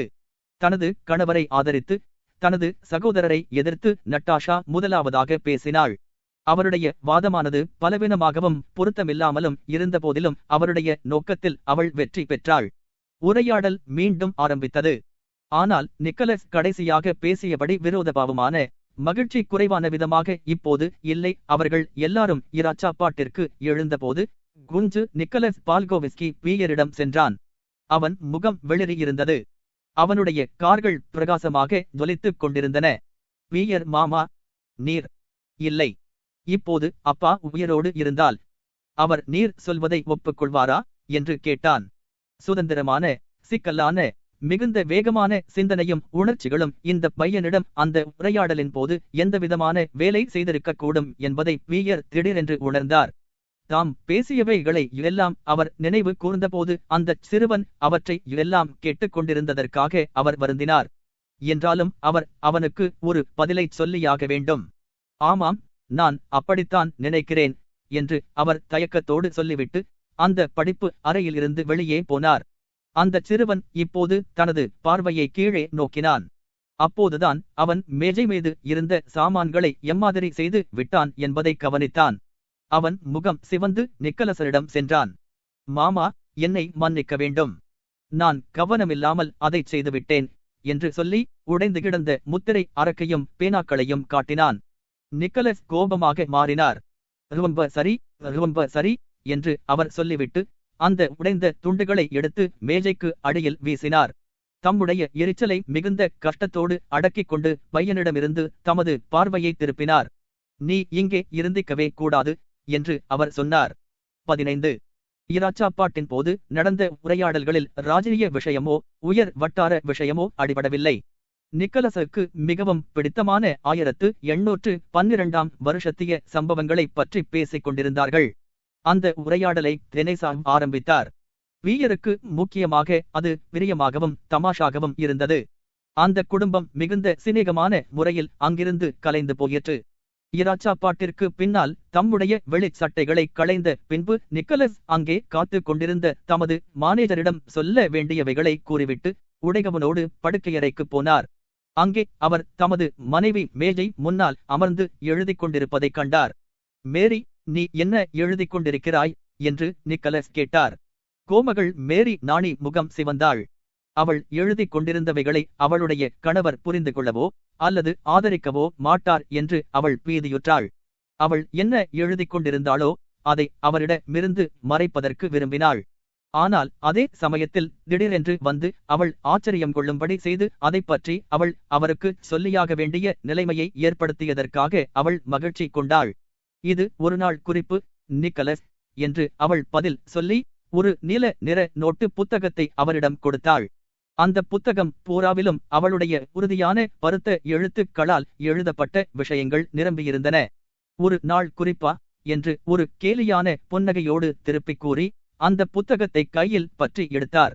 அந்த புத்தகம் பிரெஞ்சு மொழியில் எழுதப்பட்டிருந்தது. டிசம்பர் மாதம் 4 தேதி. இன்று ஆண்ட்ரூஷா அவளுடைய மூத்த குமாரன் தூக்கத்திலிருந்து எழுந்ததும் உடை அணிந்து கொள்ள மறுத்தான். குமாரி லூயை எனக்கு சொல்லி அனுப்பினாள். அவன் பிடிவாதமாகவும் விஷமத்தனம் உள்ளவனாகவும் இருந்தான். நான் முதலில் பயமுறுத்தினேன். அவனுடைய கோபம் இன்னும் அதிகமாயிற்று. பின்னால் அவனை வேறு விதமாக நடத்த ஆரம்பித்தேன். அவனை தனியாக விட்டுவிட்டேன். தாதியிடம் சொல்லி மற்ற குழந்தைகளை அழைத்து வரச் சொன்னேன். அவனிடம் பிரியமில்லை என்று சொன்னேன். வெகுநேரம் வரையில் அவன் ஆச்சரியங்கொண்டு முனமாய் இருந்தான். பின்னால் திடீரென்று படுக்கையில் இருந்து கூதித்தெழுந்து என்னிடம் ஓடிவந்தான். அவன் என்னிடம் வந்ததும் விம்மி விம்மி அழ ஆரம்பித்தான். வெகுநேரம் வரையில் அவனை சமாதானப்படுத்த முடியவில்லை. எனக்கு மனவருத்தம் ஏற்படும்படி அவன் நடந்து கொண்டதுதான் அவனை வெகுவாக வருத்தியது என்பது தெளிவாய் தெரிந்தது. பின்னால் மாலையில் நான் அவளுடைய தீக்கட்டை அவனிடம் கொடுத்தபோது அவன் மீண்டும் பரிதாபமாக அழ ஆரம்பித்து என்னை முத்தமிட்டான். கனிவோடு பழகினால் அவனை எது வேண்டுமானாலும் செய்யும்படி செய்துவிடலாம். தீக்கட் என்றால் என்ன என்று நிக்கலஸ் கேட்டார். பெரிய குழந்தைகளுக்கு மாலை வேளைகளில் அவர்களுடைய நடத்தைகளுக்கு தக்கபடி மாறு கொடுப்பது என்று நான் வைத்திருக்கிறேன். தம்மை பார்த்து கொண்டிருந்த பிரகாசமான அவளுடைய கண்களை நிக்கலஸ் பார்த்தார். மேலும் அந்த புத்தகத்தின் பக்கங்களை புரட்டி படித்தார். குழந்தைகளின் வாழ்க்கையில் அவைகளின் தாயாருக்கு முக்கியமாக தோன்றும் ஒவ்வொரு விஷயத்தையும் அந்த நாள் குறிப்பில் எழுதியிருந்தாள். அந்தச் செய்கைகள் அவைகளின் குண விசேஷத்தை காட்டுவதாக இருந்தன. அவைகளுடைய படிப்பினால் ஏற்படக்கூடிய அபிவிருத்திகளை பொதுவாக காட்டுவதாகவும் இருந்தன. அவை அநேகமாக அற்பமான விஷயங்களாய் இருந்தன. ஆனால் அவைகளின் தாயாருக்கு அம்மாதிரி தோன்றவில்லை. இப்போது தமது குழந்தைகளைப் பற்றிய நாள் குறிப்பை முதல் தடவையாக பார்த்த அவைகளின் தந்தைக்கும் அம்மாதிரியே அற்பமாக தோன்றவில்லை. 5 தேதி என்று தலைப்பிட்டு பின் வருமாறு எழுதப்பட்டிருந்தது. மைட்டியா சாப்பாட்டு மேஜை முன்பாக துஷ்டத்தனம் செய்து கொண்டிருந்தான். அவனுக்கு சர்க்கரை பொங்கல் கொடுக்க கூடாது என்று அப்பா சொன்னார். மைட்டியாவுக்கு அந்த மாதிரி கொடுக்கவில்லை. ஆனால் அவன் மகிழ்ச்சி குறைவாக காணப்பட்டான். மற்றவர்கள் சாப்பிடும்போது அவனுக்கு ஆசையாய் இருந்தது. அம்மாதிரி இனிப்பு பதார்த்தங்களை குழந்தைகளுக்கு கொடுக்காமல் இருக்கும் தண்டனையானது குழந்தைகளின் பேராசையை வளர்க்கும் என்றே நான் நினைக்கிறேன். இதை நிக்கலசரிடம் சொல்ல வேண்டும். நிக்கலஸ் அந்த புத்தகத்தை கீழே வைத்துவிட்டு தமது மனைவியை பார்த்தார். அந்த பிரகாசமான கண்கள் அவரை கேள்விக்குறியோடு நோக்கின. அவர் அந்த நாள் குறிப்பை அங்கீகரிப்பாரா அல்லது வெறுப்பாரா? அவர் அதை அங்கீகரிப்பது மட்டுமல்லாமல் தமது மனைவியை போற்றுவார் என்பதிலும் எவ்வித சந்தேகமும் இல்லை. ஆனால் அதை அவ்வளவு படாடோபமாக செய்திருக்க வேண்டியதில்லை என்று நிக்கலஸ் நினைத்தார். அந்த நாள் குறிப்பை எழுதியிருக்கவே வேண்டியதில்லை என்று நினைத்தார். ஆனால் இம்மாதிரியான இடைவிடாத ஆத்மீக முயற்சியானது, அதாவது தம்முடைய குழந்தைகளின் தார்மீக நன்மையை மட்டுமே உத்தேசித்து ஒரே நோக்கமாக செய்யப்படும் அந்த ஆத்மீக முயற்சியானது அவரை மகிழ்ச்சி அடையும்படி செய்தது. அவருடைய உணர்ச்சிகளை அவரால் ஆராய்ச்சி செய்ய முடியுமானால் அவர் ஒரு விஷயத்தை கண்டு கொண்டிருக்கலாம். அதாவது அவருடைய மனைவியின் மீது அவர் கொண்டுள்ள கனிவான, திடமான, பெருமையான அன்பானது ஒரு விஷயத்தில் தாங்கி நின்றது. அதுதான் அவளுடைய ஆத்மீக வளர்ச்சியை பற்றியும் அவள் இருந்து வரும் அவருக்கு எட்ட முடியாத உயர்ந்த தார்மீக உலகத்தை பற்றியும் அவருக்கு ஏற்பட்டுள்ள அதிசயமான உணர்ச்சியாகும். அவளுடைய புத்திசாலித்தனத்தையும் நல்ல குணத்தையும் கண்டு அவர் பெருமை கொண்டிருந்தார். ஆத்மீக உலகத்தில் அவளுக்கு பக்கத்தில் தாம் ஒரு அற்பம் போல அவர் உணர்ந்தார். ஆனால் அம்மாதிரியான ஒரு உள்ளத்தை கொண்ட அவள் தமக்கு சொந்தமானது மட்டுமல்லாமல் தம்மிலேயே ஒரு பாகமாகவும் அமைந்து விட்டதைக் கண்டு அவர் எல்லாவற்றுக்கும் மேலாக மகிழ்ச்சி கொண்டார். நான் முற்றிலும் அங்கீகரிக்கிறேன் எனது அன்பே என்று அவர் முக்கியமான பார்வையோடு அவளிடம் சொன்னார். சிறிது நேரம் கழித்து மேலும் அவர் கூறினார், இன்று நான் மோசமாகத்தான் நடந்து கொண்டேன். நீ அச்சமயம் படிப்பு அறையில் இல்லை. வீயரும் நானும் தர்க்கம் செய்ய ஆரம்பித்தோம். நான் அதிகமாக கோபம் அடைந்து விட்டேன். ஆனால் அவர் எப்பேற்பட்ட குழந்தை மாதிரி இருக்கிறார். அவரை நட்டாஷா தன்னுடைய கையில் அடக்கி வைத்திருக்காவிட்டால் அவருக்கு என்ன நேரும் என்பது எனக்கு தெரியாது. அவர் ஏன் பீட்டர்ஸ்பர்க்கு போனார் என்பது உனக்கு ஏதாவது தெரியுமா? அவர்கள் ஒரு சங்கத்தை அமைத்திருக்கிறார்கள். ஆமாம், எனக்கு தெரியும் என்றாள் கோமகள் மேரி. நட்டாஷா என்னிடம் சொன்னாள். நல்லது, அப்படியானால் உனக்கும் தெரியும் என்று நிக்கலஸ் சொன்னார். அவருடைய விவாதங்களை நினைத்து பார்த்தபோது அவர் மீண்டும் கொதிப்பு கொண்டார். அரசாங்கத்திற்கு விரோதமாக போக வேண்டியதுதான் ஒவ்வொரு நாணயமான ஆண்மகனின் கடமை என்பதை நான் ஒப்புக்கொள்ள வேண்டுமென்று விரும்பினார். அரசாங்கத்திற்கு செய்து கொடுத்த பிரமாணமும் கடமையும். நீ அச்சமயம் அங்கே இல்லாமல் போனதற்காக நான் வருந்துகிறேன். தெனேசாவும் நட்டாஷாவும் என் மீது பாய்ந்தார்கள். நட்டாஷா அசட்டுத்தனமாக இருக்கிறாள். அவரை அவள் எம்மாதிரி ஆட்டி வைக்கிறாள் தெரியுமா? என்றாலும் ஒரு வாதம் ஏற்பட்டால் போதும். அவளுக்கு சொந்தமாக சொல்வதற்கு எவ்வித வார்த்தையும் கிடையாது. அவர் சொல்லியவைகளையே அவள் திருப்பிச் சொல்லுவாள் என்று நிக்கலஸ் பேசினார். அதாவது நமக்கு நெருக்கமாகவும் அருமையாகவும் உள்ளவர்களை பற்றி தீர்ப்பு கூறும்படி நமக்கு ஏற்படக்கூடிய தடுக்க முடியாத உணர்ச்சிக்கு நிக்கலஸ் அடிமையானார். நட்டாஷாவை பற்றி அவர் என்ன சொன்னாரோ அதே வாதத்தை வார்த்தைக்கு வார்த்தை தமக்கும் தமது மனைவிக்கும் உள்ள உறவை பற்றி சொல்ல முடியும் என்பதை அவர் மறந்துவிட்டார். ஆமாம், நான் அதை கவனித்திருக்கிறேன் என்றாள் கோமகள் மேரி. கடமையும் பிரமாணமும் மற்ற எல்லாவற்றையும் விட மேலானவை என்று நான் அவரிடம் சொன்னனேன. அவர் உடனே எதையோ நிரூபிக்க ஆரம்பித்தார். அது என்ன என்பதை கடவுளே அறிவார். நீ அங்கே இல்லாமல் போனது ரொம்ப பரிதாபமானது. நீ அங்கே இருந்திருந்தால் என்ன சொல்லியிருப்பாய்? எனக்கு தெரிந்த வரையில் நீர் சொல்வது தான் சரியென்று தோன்றுகிறது. நான் நட்டாஷாவிடம் அம்மாதிரியே சொன்னேன். ஒவ்வொருவரும் கஷ்டப்படுவதாகவும் ஒவ்வொருவரும் வதைக்கப்படுவதாகவும் ஒவ்வொருவரும் கெட்டு போவதாகவும் நமது அண்டை வீட்டுக்காரர்களை காப்பாற்ற வேண்டியது நமது கடமை என்றும் வீயர் சொல்லுகிறார். அந்த இடத்தில் அவர் சொல்வது சரிதான் என்று கோமகள் மேரி கூறினாள். ஆனால் நமக்கு பக்கத்தில் உள்ளவர்களுக்கு கடவுளால் நமக்கு காட்டப்பட்ட பிற கடமைகளும் இருக்கின்றன என்பதை அவர் மறந்து விடுகிறார். நாம் ஆபத்துகளுக்கு உட்படுவதற்கு தயாராய் இருந்த போதிலும் நமது குழந்தைகளை அம்மாதிரி ஆபத்துக்கு உட்படுத்தக்கூடாது என்பதை அவர் மறந்து விடுகிறார். ஆமாம், அதுதான் விஷயம். அதைத்தான் நானும் அவரிடம் சொன்னேன் என்று நிக்கலஸ் கூறினார். தாம் அம்மாதிரியே கூறியதாக அவர் மனோராஜ்யம் செய்தார். ஆனால் அவர்கள் அவர்களுடைய கொள்கைகளையே வற்புறுத்திக் கொண்டிருந்தார்கள். அதாவது அண்டை வீட்டுக்காரர்கள் மீது பிரியம் கொள்ள வேண்டுமென்றும் கிறிஸ்தவ மதத்தை நம்ப வேண்டுமென்றும் சொல்லிக் கொண்டிருந்தார்கள். இவற்றை எல்லாம் குஞ்சு நிக்கலஸ் முன்பாக சொன்னார்கள். அவன் என்னுடைய அறைக்குள் வந்து உட்கார்ந்து அங்கிருந்த சாமான்களை எல்லாம் உடைத்து விட்டான். என்னுடைய நிக்கலஸ், நான் குஞ்சு நிக்கலஸை பற்றி அடிக்கடி வருத்தப்படுவதுண்டு என்று உமக்கு தெரியுமா என்று கோமகள் மேரி சொன்னாள். அவன் அப்பேற்பட்ட சிறந்த பையனாக இருக்கிறான். என்னுடைய குழந்தைகளின் நன்மைகளுக்காக அவனை புறக்கணிப்பதாக எனக்கு தோன்றுகிறது. நம் எல்லோருக்கும் குழந்தைகளும் பந்துக்களும் இருக்கிறார்கள்.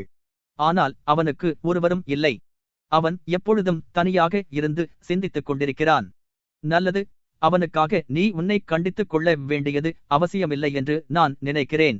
ஒரு பிரியமான தாயார் தன்னுடைய குமாரனுக்கு எதையெல்லாம் செய்வாளோ அதையெல்லாம் நீ செய்து கொண்டிருக்கிறாய். அதற்காக நான் மகிழ்ச்சியடைகிறேன். அவன் ஒரு சிறந்த பையன். அவன் ஒரு சிறந்த பையன். இன்று மாலை பீயர் சொல்லி அவைகளையெல்லாம் ஏதோ கனவில் இருப்பவனைப் போல அவன் கேட்டுக்கொண்டிருந்தான். நாங்கள் இராச்சாப்பாட்டுக்கு போகும்போது நான் அவனை பார்த்தேன். அவன் என்னுடைய மேஜை மீது இருந்தவைகளை எல்லாம் துண்டு துண்டாக உடைத்துவிட்டான். அவனாகவே உடனே என்னிடம் வந்து சொன்னான். அவன் பொய் பேசியதை நான் பார்த்ததே இல்லை. ஒரு சிறந்த பையன், ஒரு சிறந்த பையன் என்று நிக்கலஸ் திரும்பவும் சொன்னார். அவருடைய மனதில் நிக்கலஸ் பால்கோம்ஸ்கி மீது பிரியமே கிடையாது. என்றாலும் அந்தச் சிறுவன் ஒரு சிறந்த பையன் என்பதை ஒப்புக்கொள்ள அவருடைய உணர்ச்சி எப்பொழுதும் அவரை தூண்டி வந்தது. என்றாலும் அவனுடைய சொந்த தாயார் மாதிரி நான் ஆக முடியாது என்று கோமகள் மேரி சொன்னாள். நான் அவனுடைய சொந்த தாயார் மாதிரி அல்ல என்பதை உணர்கிறேன். அந்த நினைப்பு எனக்கு வருத்தத்தை கொடுக்கிறது. அவன் ஒரு ஆச்சரியமான பையன். அவனுக்காக நான் எப்போதும் கவலை கொள்ளுகிறேன். அவனுக்கு தோழர்கள் இப்பார்களானால் அது மிகுந்த நன்மையாயிருக்கும்.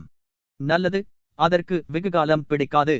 அடுத்த வசந்த காலத்தில் அவனை நான் பீட்டர்ஸ்பர்க்குக்கு அழைத்துப் போகிறேன் என்று நிக்கலஸ் சொன்னார்.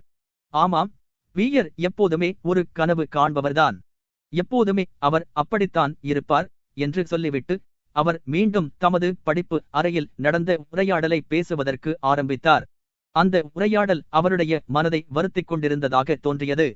நல்லது, ஆராய்ச்சி கெட்டவராய் இருந்தால் என்ன, அல்லது மற்ற விஷயங்களை பற்றி எனக்கு என்ன? அங்கே என்ன நடந்து கொண்டிருந்தாலும் அது என்னுடைய வேலையல்ல. உள்ள நிலைமையை அறியவோ அல்லது புரியவோ முடியாத ஒரு தாயார் இருந்தால், எனக்கு ஏராளமான கடன் இருந்தபடியால் என்னை ஜெயிலில் போட கடன்காரர்கள் ஏற்பாடு செய்து கொண்டிருந்தார்கள். அப்படி இருந்தும் நமது விவாக சமயத்தில் அவற்றைப் பற்றி நான் கவலை கொண்டிருக்கவில்லை.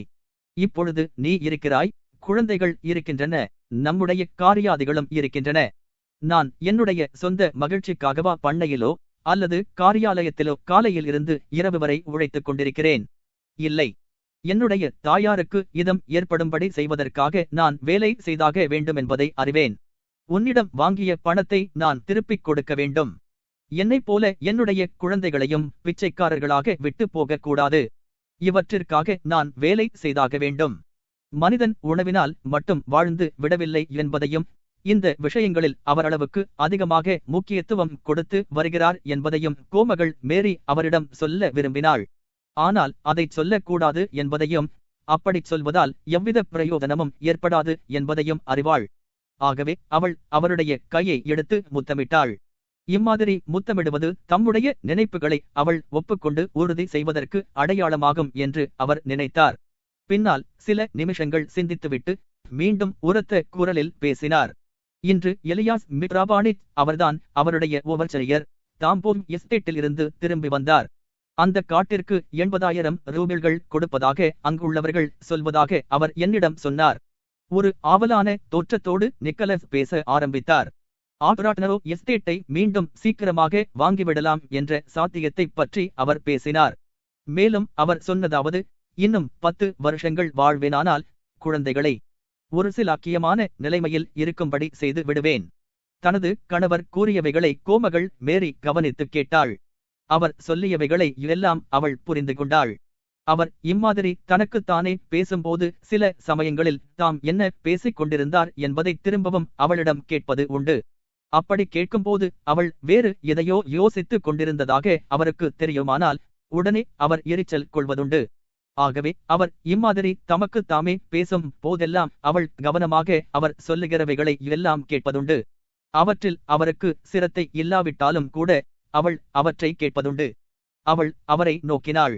அவள் எதையும் பற்றி சிந்திக்காவிட்டாலும் வேறு எதையோ பற்றி அவள் உணர்ச்சி கொண்டாள். தான் அறிந்து கொண்ட விஷயங்களை எல்லாம் எப்பொழுதுமே உணர்ந்து கொள்ள முடியாத இந்த மனிதரிடம் தனக்கு ஒரு கனிவான பணிவான அன்பு இருப்பதை அவள் உணர்ந்தாள். அம்மாதிரி புரிந்து கொள்ள முடியாத நிலைமையில் அவர் இருப்பதால் அவர் மீது அவளுக்குள்ள காதலானது இன்னும் அதிகமாய் பலத்தது. அதோடு ஒரு ஆர்வமான கனிவும் சேர்ந்தது. இந்த உணர்ச்சியானது அவளை முழுவதும் கவர்ந்திருந்தபடியால் அவளால் தன்னுடைய கணவரின் திட்டங்களின் விவரங்களை புரிந்து கொள்ள முடியாமல் தடுத்தது. அதோடு அவர் என்ன சொல்லிக் கொண்டிருந்தாரோ அதற்கு சம்பந்தமில்லாத விஷயங்கள் அவருடைய மனதில் ஓடிக்கொண்டிருந்தன. அவள் தன்னுடைய மருமகனை பற்றி நினைத்தாள். வீயர் பேசிக் கொண்டிருந்த போது அந்த சிறுவனுக்கு ஏற்பட்ட பரபரப்பை பற்றி அவளுடைய கணவர் சொல்லியது அவளுடைய மனதில் மிகுந்த பலமாக அது பதிந்தது. அந்த சிறுவனுடைய இன்னும் பல அமைதியான பரபரப்பான குண விசேஷங்கள் அவளுடைய மனதில் தோன்றின. அவளுடைய மருமகனை பற்றி அவள் நினைத்தபோது அவளுடைய குழந்தைகளை பற்றிய நினைப்பும் தோன்றியது. அவள் அந்த குழந்தைகளை அவளுடைய மருமகனுடன் ஒப்பிட்டு பார்க்கவில்லை. தன்னுடைய குழந்தைகளிடம் தனக்குள்ள பிரியத்தையும் தன்னுடைய மருமகனிடம் உள்ள பிரியத்தையும் ஒப்பிட்டு பார்த்தாள். அப்படி செய்தபோது குஞ்சு நிக்கலசரிடம் தான் காட்டும் உணர்ச்சிகளில் ஏதோ ஒன்று குறைவதை உணர்ந்து அதற்காக அவள் வருந்தினாள். இந்த வித்தியாசம் அந்த குழந்தைகளுடைய வயது வித்தியாசத்தினால் ஏற்படலாம் என்று சில சமயங்களில் அவளுக்கு தோன்றியது. ஆனால் தன்னுடைய மருமகனிடம் பராமுகமாக இருப்பதாக நினைத்து அதற்காக தன்னையே அவள் குறைகூறிக் கொண்டாள். இனிமேல் இதை விட சிலாக்கியமாக நடந்து கொள்ள வேண்டுமென்றும் கஷ்டமான கைகூடாத லட்சியத்தை அடைய வேண்டுமென்றும் அவளுடைய உள்ளத்தில் உறுதி செய்து கொண்டாள். அதாவது இந்த வாழ்க்கையில் அவளுடைய கணவர் மீதும் குழந்தைகள் மீதும் குஞ்சு நிக்கலஸ் மீதும் அவளுடைய அண்டை விட்டார்கள் மீதும் கிறிஸ்து எப்படி மனிதகுலத்தின் மீது பிரியம் கொண்டாரோ அதே மாதிரிதானும் பிரியம் கொள்ள வேண்டுமென்று அவள் உறுதி செய்தாள். கோமகளுடைய ஆத்மாவானது எப்போதுமே அந்த நித்தியமான அளவிட முடியாத பூர்ணமான தெய்வத்தை நோக்கியே பிரார்த்தனை செய்து கொண்டிருந்தது. ஆகவே அவளுடைய உள்ளமானது எப்போதும் அமைதியாக இருப்பதே இல்லை. அவளுக்குள்ள இரகசியமான மனவருத்தமானது அவளுடைய முகத்தில் கடுமையாக காணப்பட்டது. நிக்கலஸ் அவளை நோக்கினார். ஓ கடவுளே, அவள் இறந்து விட்டால் நம்முடைய கதி என்ன? அவளுடைய முகம் அம்மாதிரி இருக்கும் போதெல்லாம் நான் எப்போதும் வீதி அடையவதுண்டு என்று அவர் நினைத்தார். தெய்வ சிலையின் முன்பாக அவர் அமர்ந்து தம்முடைய மாலை பிரார்த்தனையை ஆரம்பித்தார். 16. நட்டாஷாவும் வீயரும் தனிமையாக இருந்தபோது கணவரும் மனைவியும் பேசக்கூடிய பேச்சுக்களை பேச ஆரம்பித்தார்கள். அதாவது அபூர்வமான தெளிவோடும் வேகத்தோடும் அறிவோடும் ஒருவருடைய எண்ணங்களை மற்றொருவர் புரிந்து கொண்டு வாதத்திற்கு பொருத்தமில்லாமல் ஆதாரமோ அனுமானமோ முடிவோ இல்லாத வகையில் முற்றிலும் விசித்திரமான வழியில் பேச ஆரம்பித்தார்கள். இம்மாதிரி தனது கணவரிடம் பேசுவது நட்டாஷாவுக்கு வழக்கமாயிருந்தது. தர்க்கரீதியாக வீயர் பேச ஆரம்பித்தாரானால் தங்களுக்குள் ஏதோ ஒரு தவறு இருக்கிறது என்பது நட்டாஷாவின் உறுதியான அபிப்பிராயமாயிருந்தது. இதையாவது நிரூபிப்பதற்கோ அல்லது அமைதியாக வாத ரீதியில் பேசுவதற்கோ அவர் ஆரம்பித்து அவளும் அதே மாதிரி பேச ஆரம்பித்தால் அது ஒரு சண்டைக்குத்தான் காரணமாக இருக்குமென்பதை அவள் அறிவாள். அவர்களிருவரும் தனியாக விடப்பட்டவுடன் விரிந்த மகிழ்ச்சியான கண்களோடு அவள் அவரிடம் நெருங்கி அவருடைய தலையை பற்றி தமது மார்பில் வைத்து அழுத்தி, இப்பொழுது நீர் முழுவதும் என்னுடையவர், என்னுடையவரே, உம்மால் தப்பிப்போக முடியாது என்று சொல்லுவாள். அந்த வினாடியில் இருந்து அவர்கள் எந்தவிதமான தர்க்கரீதிக்கும் பொருத்தமில்லாமல் பற்பல விஷயங்களை பற்றி ஏககாலத்தில் ஒருவருக்கொருவர் பேச ஆரம்பித்தார்கள். பற்பல விஷயங்களை பற்றியும் ஏக காலத்தில் பேச ஆரம்பித்ததினால் அவர்கள் ஒருவரை ஒருவர் அறிந்து கொள்ளுவதில் தடை எதுவும் ஏற்படவில்லை. அதற்கு மாறாக ஒருவரை ஒருவர் அறிந்து கொண்டிருக்கிறார்கள் என்பதை காட்டுவதற்கு அது ஒரு நிச்சயமான அடையாளமாய் இருந்தது. கனவுகளில் எல்லாமே நிச்சயமற்றதாக காணப்படும். காரணத்திற்கு பொருத்தமில்லாமலும் முன்பின் முரணாகவும் காணப்படும். ஆனால் அந்த கனவிற்கு காரணமான உணர்ச்சி ஒன்றுதான் நிச்சயமாக தெரியும். அதே மாதிரி இந்த உரையாடலிலும் தர்க்க ரீதிக்கு புறம்பான விதத்தில் தெளிவாகவும் தொடர்ச்சியாகவும் வார்த்தைகள் அமையாமல் இருந்தன. ஆனால் அவற்றிற்கு காரணமான உணர்ச்சி அங்கே காணப்பட்டது. தன்னுடைய சகோதரருடைய வாழ்க்கையை பற்றியும் செய்கைகளை பற்றியும் அவர் அங்கில்லாத சமயத்தில் அவள் எவ்வளவு தூரம் கஷ்டமடைந்து வாழ்க்கையில் விருப்பு கொள்ளாமல் இருந்தாள் என்பதை பற்றியும் மேரி மீது அவளுக்குள்ள அன்பானது எவ்வளவு தூரம் எப்பொழுதும் இல்லாத விதத்தில் வளர்ந்திருக்கிறது என்பதை பற்றியும் தன்னைவிட ஒவ்வொரு விதத்திலும் மேரி எப்படி சிலாக்கியமானவளாய் இருக்கிறாள் என்பதை பற்றியும் வீயரிடம் நட்டாஷா சொல்லிக் கொண்டிருந்தாள். இம்மாதிரி பேசும்போது, அதாவது மேரியின் உயர்வை ஒப்புக்கொண்டு பேசும்போது நட்டாஷா உண்மையான சிரத்தையுடனேயே சொன்னாள்.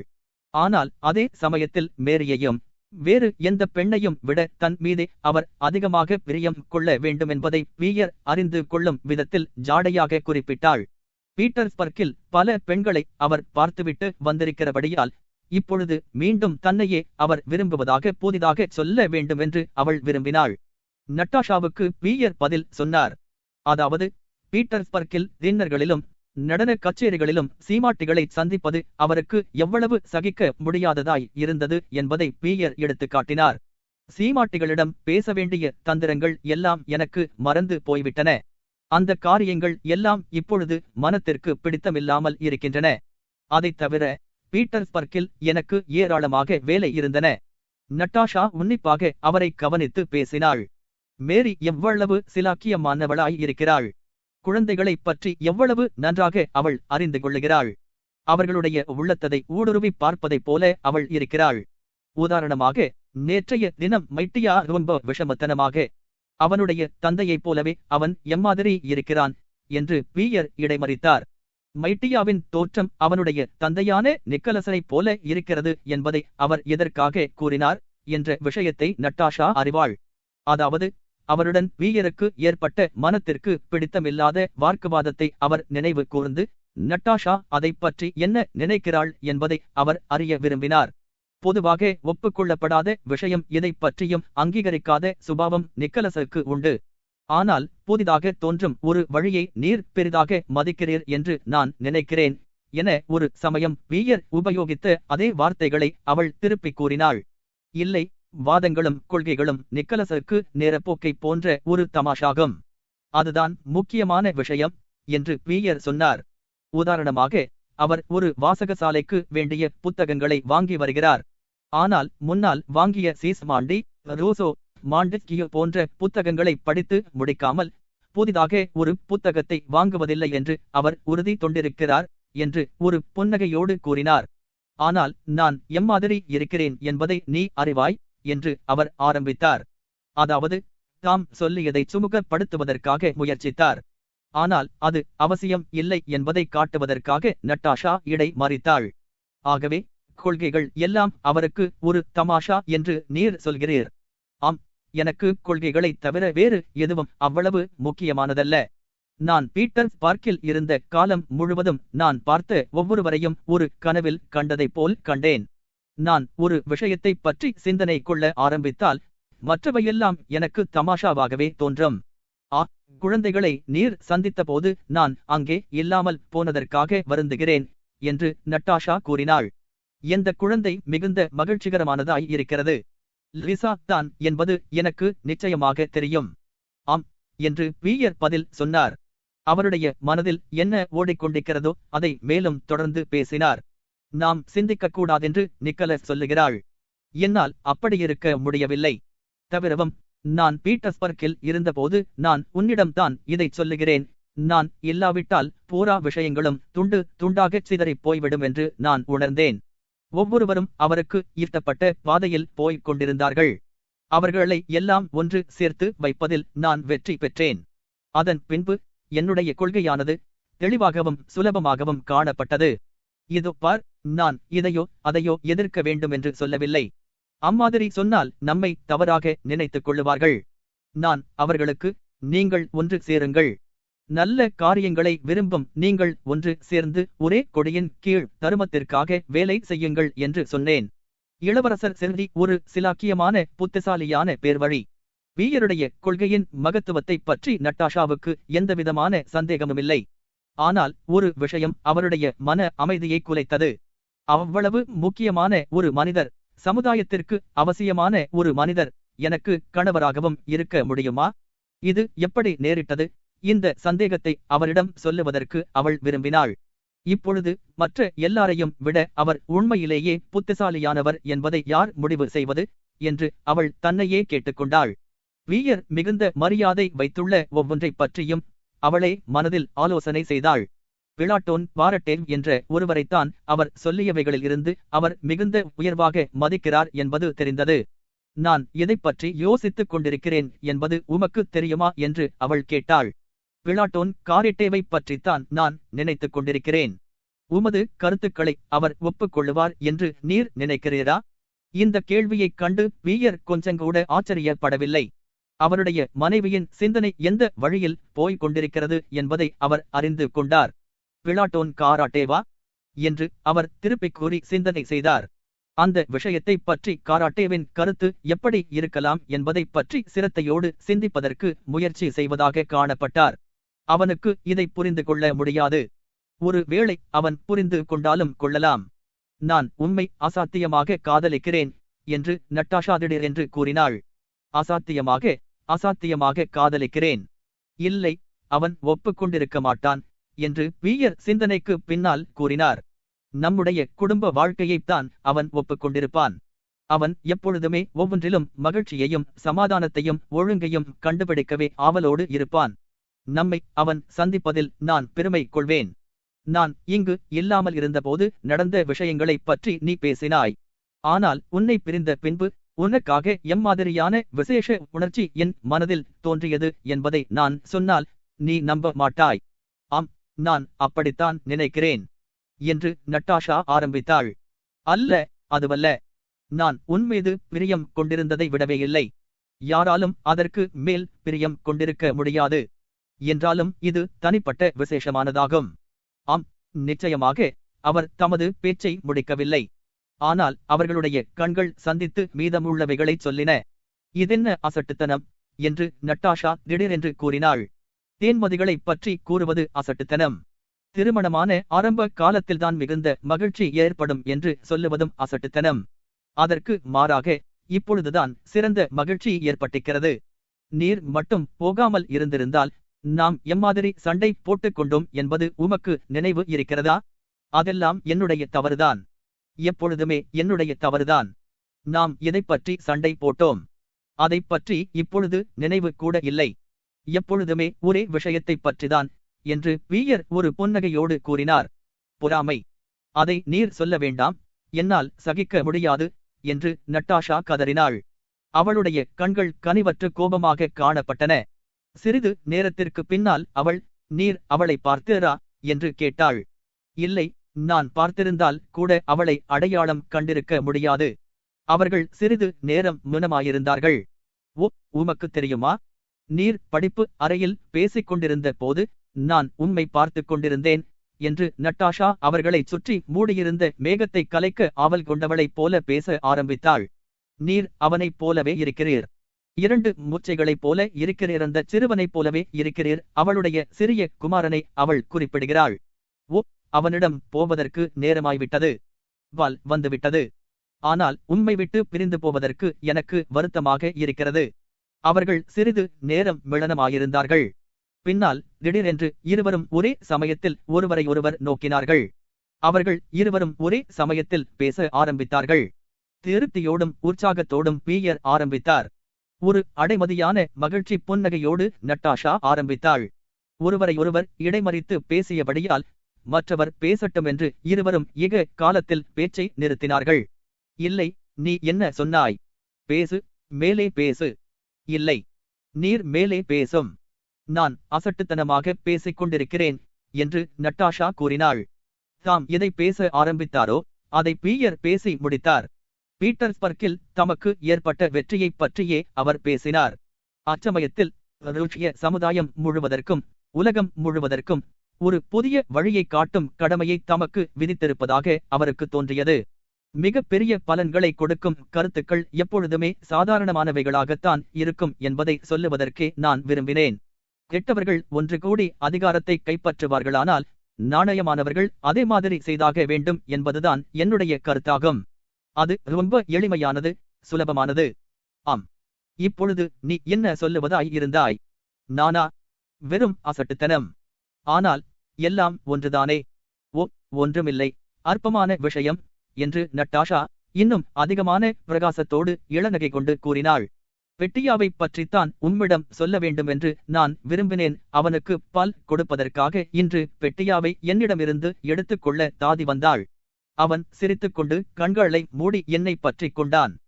தான் ஒளிந்து கொள்வதாக அவன் நினைத்து கொண்டான் என்று தோன்றியது. எவ்வளவு இனிமையாக இருந்தது தெரியுமா? இதோ அவள் அங்கே அழுது கொண்டிருக்கிறாள். நல்லது, போய் வருகிறேன் என்று சொல்லிவிட்டு அவள் அந்த அறையை விட்டு போனாள். இதற்கிடையில் கீழே குஞ்சு நிக்கலஸ் பால்கோனிஸ்கியின் படுக்கை அறையில் ஒரு சிறிய விளக்கு வழக்கம் போல எரிந்து கொண்டிருந்தது. இருளைக் கண்டு அந்த சிறுவன் பயப்படுவதுண்டு. அந்த பயத்தை போக்க அவர்கள் முயற்சி செய்தும் முடியவில்லை. 4 தலையணைகளை அடுக்கி வைத்து அதன் மீது சாய்ந்து தெர்சலெஸ் தூங்கிக் கொண்டிருந்தார். அவருடைய தோமன் மூக்கானது ஒழுங்காக குரட்டை விட்டுக் கொண்டிருந்தது. குஞ்சு நிக்கலஸ் வியர்த்து போய் அட்பாழுதுதான் விழித்து படுக்கையில் எழுந்து அமர்ந்திருந்தான். விரியத்திறந்த கண்களால் எதிரே பார்த்து கொண்டிருந்தான். ஒரு பயங்கரமான கனவில் இருந்து அவன் விழித்தான். அவனும் வீயர் மாமாவும் அவனுடைய புளூடா கதையில் சொல்லப்படுகிறபடி இரும்பு தொப்பிகள் அணிந்து ஒரு பிரம்மாண்டமான இராணுவத்தை நடத்தச் செல்வது போல அவன் கனவு கண்டான். இலையுதில் காலத்தில் ஆகாயத்தில் பறக்கும் ஒட்டடைகளைப் போல அந்த இராணுவத்தில் உள்ள சிப்பாய்கள் சாய்வான கோடுகளாக காணப்பட்டார்கள். எதிராக பிரமிதம் காணப்பட்டது. அதுவும் மேலே சொல்லியதைப் போன்றபடியே கோடுகளாக காணப்பட்டாலும் அவை அதிக கனமுள்ளவைகளாக தோன்றின. அவனும் வீயரும் மகிழ்ச்சியோடும் சிரமமில்லாமலும் அவர்களுடைய லட்சியத்தை வரவர நெருங்கிக் கொண்டிருந்தார்கள். அவர்களை தள்ளிக் கொண்டிருந்த அந்த கோடுகளானது திடீரென்று வேகத்தில் குறைந்தன. அந்த கோடுகள் சிக்கலாய் விட்டன. அதனால் மேலே நகருவதற்கு முடியாமல் கஷ்டமாயிருந்தது. நிக்கலஸ் மாமா அவர்களுக்கு எதிராக ஒரு கண்டிப்பான பயமுறுத்தும் தோற்றத்தோடு காணப்பட்டார். நீதான் இப்படிச் செய்தாயா என்று அவர் சொல்லி அங்கிருந்த உடைந்து போன முத்திரை அரக்குகளையும் பேனாக்களையும் காட்டினார். நான் உன்மீது பிரியம் கொண்டிருந்தேன். ஆனால் உங்களில் யாராவது முன்னால் அடியெடுத்து வைத்தால் அவர்களை கொல்லுவேன். அராக்கனிடமிருந்து எனக்கு அம்மாதிரி உத்தரவு வந்திருக்கிறது. குஞ்சு நிக்கலஸ் வீயரை திரும்பி பார்த்தான். ஆனால் அங்கே வீயர் இல்லை. அவருடைய இடத்தில் அவனுடைய தந்தை இளவரசர் ஆண்ட்ரு காணப்பட்டார். அவனுடைய தந்தைக்கு உருவமோ அமைப்போ இல்லை. ஆனால் அவர் அங்கே இருப்பதாக தெரிந்தது. அவரை குஞ்சு நிக்கலஸ் அறிந்து கொண்டதும் அன்பு பெருகி மூர்ச்சையானான். அதாவது தான் சக்தியை இழந்தது போலவும் தான் துவண்டு இருப்பது போலவும் தனக்கு உடல் இல்லாதது போலவும் அவன் உணர்ந்தான். அவனுடைய தந்தை அவனை தடவிக் கொடுத்து அவன் மீது இரக்கம் காட்டினார். ஆனால் நிக்கலஸ் மாமா வரவர அவர்களை நெருங்கி வந்து கொண்டிருந்தார். குஞ்சு நிக்கலஸை பீதி பற்றியது. உடனே அவன் விழித்தான். என்னுடைய தந்தை என்று அவன் நினைத்தான். அந்த வீட்டில் இளவரசர் ஆண்ட்ரூஸின் நல்ல உருவப்படங்கள் 2 இருந்தும் மனித உருவத்தில் அவரை பற்றி குஞ்சு நிக்கலஸ் எப்பொழுதுமே சிந்தித்ததில்லை. என்னுடைய அப்பா என்னுடைய இருந்து என்னை தடவிக் கொடுத்தார். என் மீதும் வீயர் மாமா மீதும் அவர் பிரியம் கொண்டிருக்கிறார். அவர் என்ன சொன்னாலும் நான் அதைச் செய்வேன். மூசியஸ் காவாலா தன்னுடைய கையை எரித்துக் கொண்டான். அதே மாதிரியான காரியம் எனக்கு ஏன் ஏற்படக்கூடாது? நான் கற்றுக்கொள்ள வேண்டும் என்று அவர்கள் விரும்புகிறார்கள். நான் கற்றுக்கொள்வேன். ஆனால் என்னுடைய படிப்பு ஒரு நாள் முடிந்துவிடும். அதன் பின்னால் நான் ஏதாவது ஒரு காரியத்தைச் செய்வேன். புளூடார்ச்சினுடைய வீரர்களுக்கு ஏற்பட்ட மாதிரி எனக்கு ஏற்பட வேண்டுமென்று நான் கடவுளை பிரார்த்திக்கிறேன். அவர்கள் செய்தது போலவே நானும் செய்வேன். அவர்களை விட சிலாக்கியமாக நான் செய்வேன். ஒவ்வொருவரும் என்னை அறிந்து என் மீது அன்பு கொண்டு மகிழ்ச்சி கொள்ளுவார்கள். திடீரென்று அவனுடைய விம்மல்களால் அவனுடைய மார்புயர்ந்தது. அவன் அழ ஆரம்பித்தான். உனக்கு உடம்புக்கு அசலகரியமாய் இருக்கிறதா என்று தெர்சலஸின் குரல் அவனுக்கு கேட்டது. இல்லை என்று நிக்கலஸ் கூறிவிட்டு மீண்டும் தன்னுடைய தலையணையில் படுத்தான். அவர் நல்லவன், அன்பானவர். அவர் மீது எனக்கு பிரியம் உண்டு என்று தெர்சலஸை பற்றி அவன் நினைத்தான். ஆனால் வீயர் மாமா, ஓ, அவர் எப்பேற்பட்ட அதிசயமான மனிதர்! என்னுடைய அப்பா, ஓ அப்பா, அப்பா, ஆம், அவர் கூட திருப்தி அடையும்படி ஒரு காரியத்தை நான் செய்து முடிப்பேன். முதலாவது பின்னுரையின் விளக்க உரைகள். 1. போட்டியஸ் 1792-1838 என்பவர் நோல்காராட் சந்நியாசி. மடத்தின் தலைவராய் இருந்தார். தாராள கொள்கை உள்ள இயக்கங்களையெல்லாம் அவர் எதிர்த்து வந்தார். கல்வி மந்திரியான என் காலிட்சின் என்பவருக்கும் அவருக்கும் மோதல்கள் ஏற்பட்டன. 1824 வருஷத்தில் காலிட்சின் வேலையிலிருந்து நீக்கப்பட்டார். சந்நியாசியாய் இருந்த பொட்டியஸ் தமது தோசியங்களினால் அலெக்சாண்டரை பீதி கொள்ளும்படி செய்தார். ஆனால் அவருடைய செல்வாக்கு வெகுகாலம் நீடிக்கவில்லை. W. G.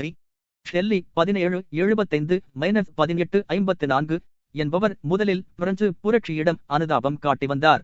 ஆனால் பின்னால் அவருடைய கருத்தை மாற்றிக்கொண்டார். பிட்டே என்பவரை குறைகூறி வந்தார்.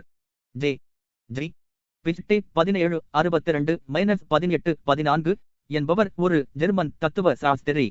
சுதந்திரத்தில் அவர் கொண்டுள்ள ஆர்வத்தினால் செல்வாக்கு பெற்றிருந்தார். சாட்டாபெரியான் 1764-1848 என்பவர் ஒரு பிரெஞ்சு எழுத்தாளரான ராஜ்யவாதி. வெகு சீக்கிரமாக தமது கொள்கைகளையும் ராஜ்ய அபிப்பிராயங்களையும் மாற்றிக்கொண்டே இருப்பார். போலந்துக்கு இராஜாங்க அமைப்பு சட்டம் 1815 வருஷத்தில் வியன்னா காங்கிரஸ் போலந்தில் ராஜபீடத்தை அமைத்தது. நெப்போலியனின் வார்சா ராஜ்யத்தில் முக்கால் பங்கை அது கொண்டிருந்தது.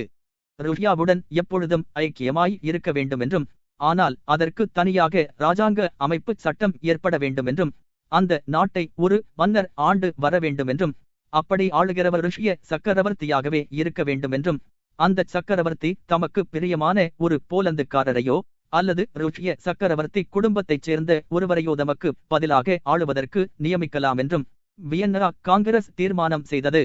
முதலாவது அலெக்சாண்டரும் அவருக்கு பின்னால் பட்டத்திற்கு வந்த முதலாவது நிக்கலசரும் இந்த இராஜாங்க சட்டத்திற்கு பிரமாணம் செய்தார்கள்.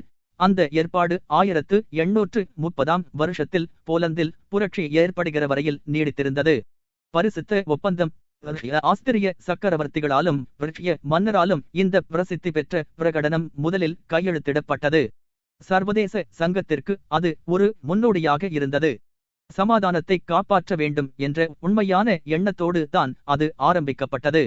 ஆனால் வரவர சுதந்திரத்தை அடக்குவதற்கும் எதேச்சதிகாரத்தை காப்பாற்றுவதற்கும் ஒரு பிற்போக்கான கருவியாக அது உபயோகமாக ஆயிற்று. பெரிய வல்லரசுகளுக்கிடையில் அபிப்பிராய பேதம் ஏற்பட்ட பொழுது அந்த ஒப்பந்தம் தானாகவே மாண்டு போயிற்று. அலெக்சாண்டர் ஷிஷ்கோவ் 1745-1841 என்பவரை பற்றி 9வது புத்தகத்தில் நெப்போலியன் படையெடுப்பின் ஆரம்பத்தில் அலெக்சாண்டர் சக்கரவர்த்திக்காக ஒரு கடிதத்தை தயார் செய்தார் என்று குறிப்பிடப்பட்டிருக்கிறது. கடற்படை தளபதி பதவியில் இருந்து கல்வி மந்திரியாகவும் சக்கரவர்த்தியின் காரியதரிசியாகவும் பல பதவிகளை அவர் நிர்வகித்து வந்திருக்கிறார். விவசாயிகளுக்கு எழுத படிக்க தெரியும்படி கற்றுக் கொடுப்பதானது அவர்களுக்கு நன்மையை விட கெடுதலே அதிகமாக ஏற்படும் என்பது அவருடைய கருத்து. சிமியோனாம் பாதுகாப்பு படை 1820 வருஷத்தில் அதனுடைய புதிய ஜெர்மன் கமாண்டரான ஷ்லாரிஸ் என்பவர் செய்த கொடுமைகளை எதிர்த்து அவருக்கு கீழ்ப்படிய மறுத்ததால் அந்த படை கலைக்கப்பட்டது. அந்த துருப்புக்களின் இயக்கத்தை அலெக்சாண்டர் கடுமையான முறைகளால் அடக்கினார். 1825 வருஷத்தில் நடந்த டிசம்பர் புரட்சிக்கு அது முன்னோடியாக இருந்தது.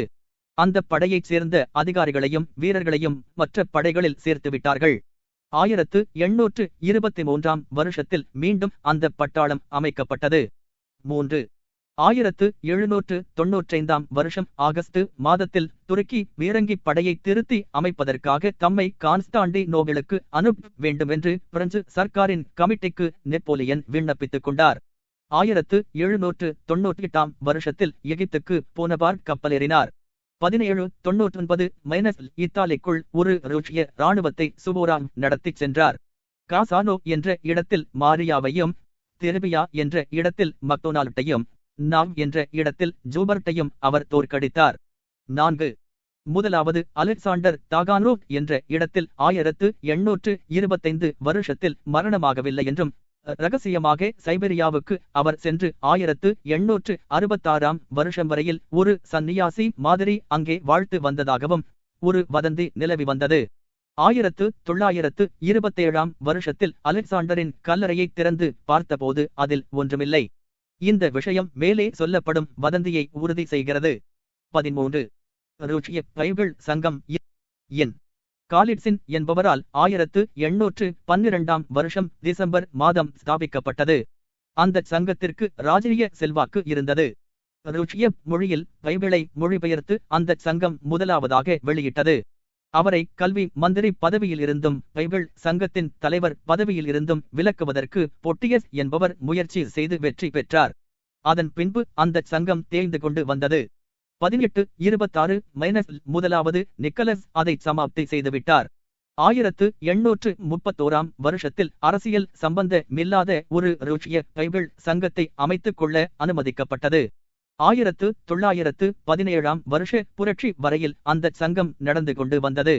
ஜான் காஸ்னர் 1773-1858 என்பவர் ஒரு கத்தோலிக்க பாதிரியார்.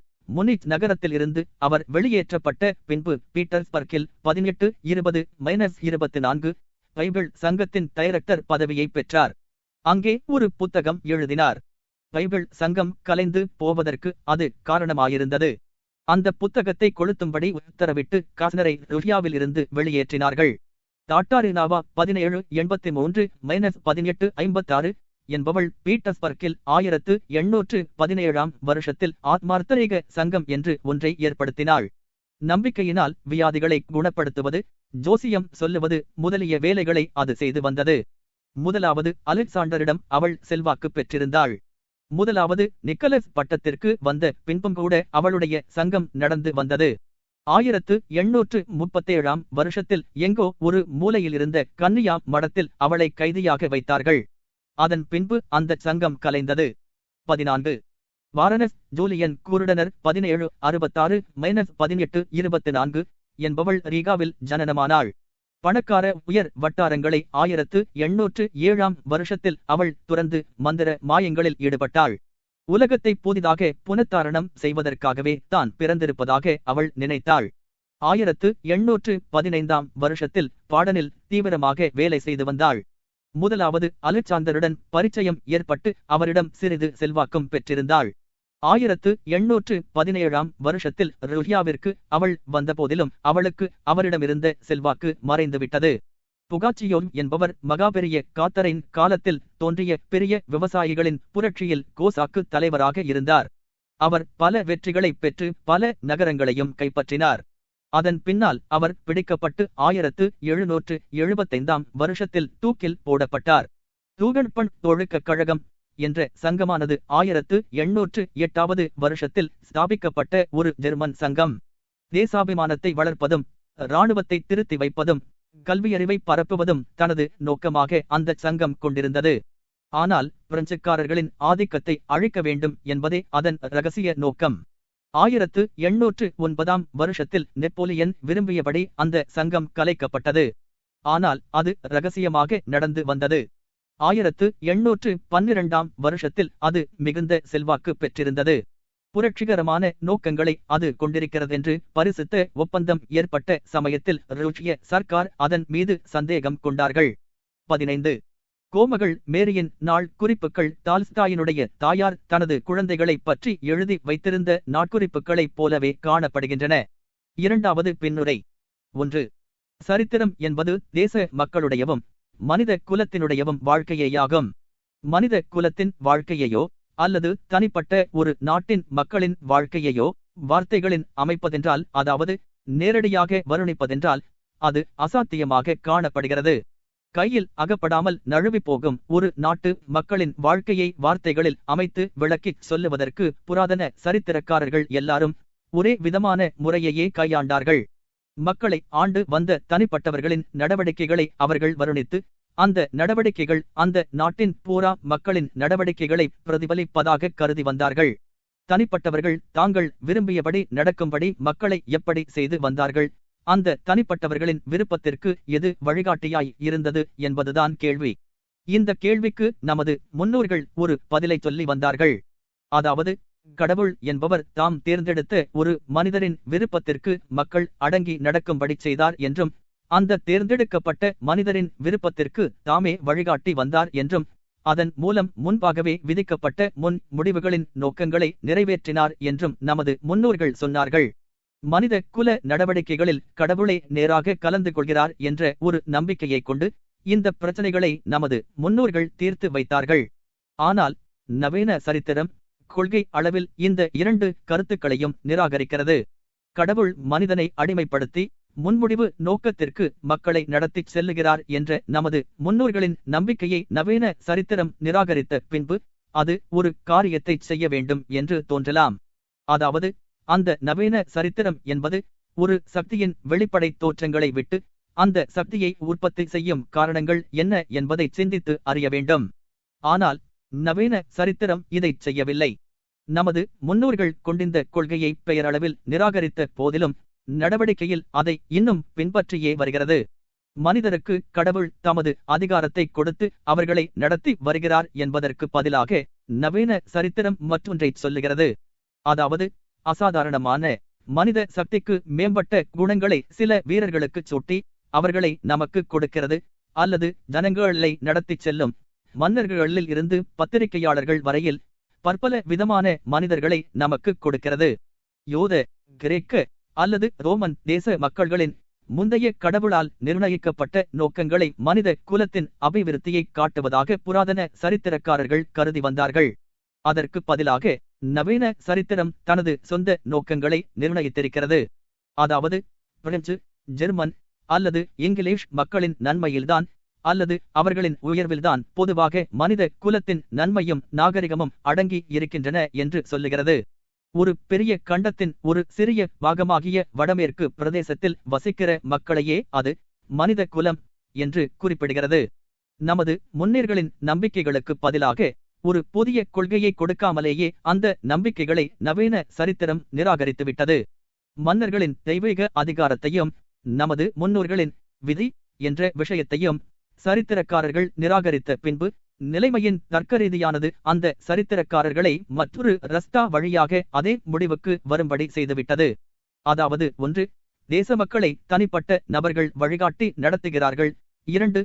தேச மக்களும் பொதுவாக மனித குலமும் விரும்பியுள்ள எல்லாரும் அறிந்த ஒரு நோக்கம் நிலைத்திருக்கிறது. பிப்பனில் இருந்து பக்கின் வரையுள்ள எல்லா நவீன சரித்திரக்காரர்களுடைய சரித்திரங்களின் அடிப்படையில் அவர்கள் ஒருவருக்கொருவர் ஒத்துக்கொள்ளாதது போல காட்டிக்கொண்டாலும் அவர்களுடைய நோக்கங்களில் புதுமை இருப்பது போல காணப்பட்டாலும் அந்த 2 பழைமையான தடுக்க முடியாத யூகங்கள் இருக்கின்றன. முதலாவதாக தனிப்பட்டவர்களின் நடவடிக்கைகளை சரித்திரக்காரர்கள் வருணிக்கிறார்கள். அவர்களுடைய அபிப்பிராயத்தில் அந்த நடவடிக்கைகள் தான் மனித குலத்தை நடத்தி வருகின்றன என்று நினைக்கிறார்கள். ஒரு சரித்திரக்காரர் மன்னர்களும் ஜெனரல்களும் மந்திரிகளும் தான் அம்மாதிரியான தனிப்பட்டவர்கள் என்று கருதுகிறார். மற்றொருவர் பிரசங்கிகளையும் கற்றுத்தேர்ந்தவர்களையும் சீர்திருத்தக்காரர்களையும் தத்துவ சாஸ்திரிகளையும் கவிகளையும் அவர்களோடு சேர்த்துக் கொள்ளுகிறார். இரண்டாவதாக மனித குலம் எந்த லட்சியத்திற்கு நடத்தி செல்லப்படுகிறதோ அது சரித்திரக்காரர்களுக்கு தெரிந்த விஷயம் என்று கருதப்படுகிறது. அந்த சரித்திரக்காரர்களில் ஒருவருக்கு ரோமன், ஸ்பானிஷ் அல்லது பிரெஞ்சு ஆட்சியின் உயர்வுதான் அந்த லட்சியம் என்று தோன்றுகிறது. மற்றொருவருக்கு சுதந்திரமும் சமத்துவமும் ஐரோப்பா என்று அழைக்கப்படுகிற உலகத்தின் ஒரு சிறு மூலையில் உள்ள ஒரு வகையான நாகரிகமும் தான் அந்த லட்சியம் என்று தோன்றுகிறது. 1789 வருஷத்தில் பாரிஸில் ஒரு புரட்சி ஆரம்பமாயிற்று. அது வளர்ந்து பரவியது. மக்கள் மேற்கிலிருந்து கிழக்கே நகர்ந்து போனதன் மூலம் அது தனது சொரூபத்தை காட்டியது. பல தடவைகளில் அது கிழக்கு நோக்கி நகர்ந்து கிழக்கே இருந்து மேற்கு நோக்கி வந்த எதிர்கிளர்ச்சியோடு மோதியது.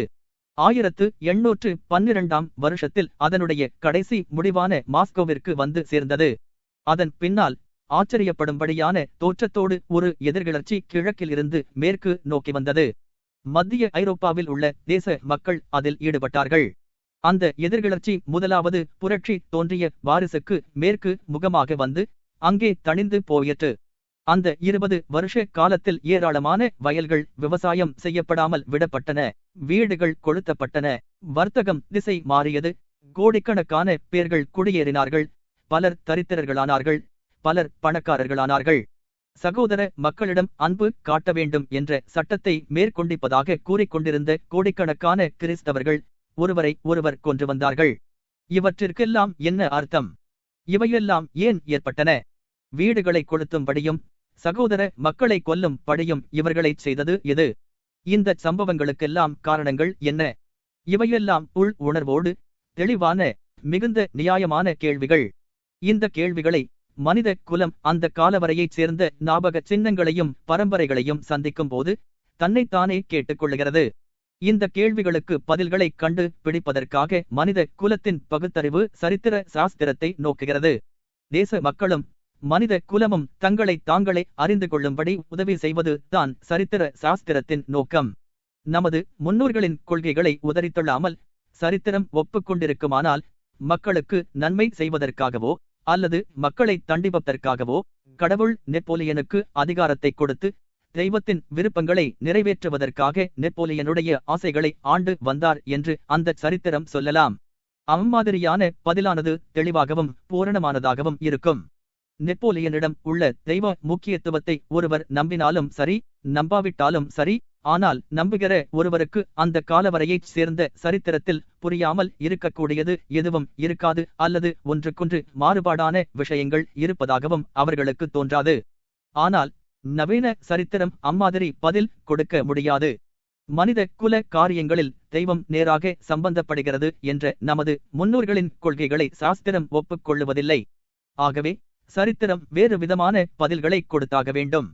இந்த கேள்விகளுக்கு பதில் சொல்லும்போது நவீன சரித்திரம் இம்மாதிரி சொல்லுகிறது: இந்த கிளர்ச்சியின் அர்த்தம் என்ன என்பதையும், அதற்கு காரணம் என்ன என்பதையும், அந்த சம்பவங்களை உண்டுபண்ணிய சக்தி எது என்பதையும் நீங்கள் அறிய விரும்புகிறீர்கள் அல்லவா? கவனித்துக் கேளுங்கள். 14வது லூயி மிகுந்த பெருமை கொண்டவராகவும் தன்னம்பிக்கை கொண்டவராகவும் இருந்தார். அவர் இன்னாரை வைப்பாட்டிகளாக வைத்துக் கொண்டிருந்தார், இன்னாரை மந்திரிகளாக வைத்துக் கொண்டிருந்தார். பிரான்ஸ் தேசத்தை மோசமாக அவர் ஆண்டு வந்தார். அவருடைய சந்ததிகள் பலவீனமாய் இருந்தார்கள். அவர்களும் பிரான்சை மோசமாய்த்தான் ஆண்டு வந்தார்கள். அவர்களும் இன்னார்களுக்கு தயவுகள் காட்டி இன்னார்களை வைப்பாட்டிகளாக வைத்துக் கொண்டிருந்தார்கள். அச்சமயம் சிலர் சில புத்தகங்களை எழுதினார்கள். 18வது நூற்றாண்டின் கடைசியில் 2 டஜன் பேர்கள் பாரிஸில் இருந்தார்கள். அவர்கள் மக்கள் எல்லாரும் சுதந்திரமானவர்கள் என்றும் சமத்துவம் உள்ளவர்கள் என்றும் பேசி வந்தார்கள். இவைதான் பிரான்சு முழுவதிலும் மக்கள் ஒருவரை ஒருவர் கொல்லவும் ஒருவரை ஒருவர் மூழ்கடிக்கவும் ஆரம்பிக்கும்படி செய்தன. அவர்கள் மன்னரையும் மற்றவர்களையும் கொன்றார்கள். அச்சமயத்தில் பிரான்சில் ஒரு மேதை இருந்தார். அவர்தான் நெப்போலியன். அவர் ஒவ்வொரு இடத்திலும் ஒவ்வொருவரையும் வெற்றி கொண்டார். அதாவது அவர் ஒரு பெரிய மேதையாய் இருந்தபடியால் ஏராளமான மக்களை கொன்றார். ஏதோ சில காரணங்களுக்காக மக்களை கொல்லுவதற்கு அவர் ஆப்பிரிக்கா சென்றார்.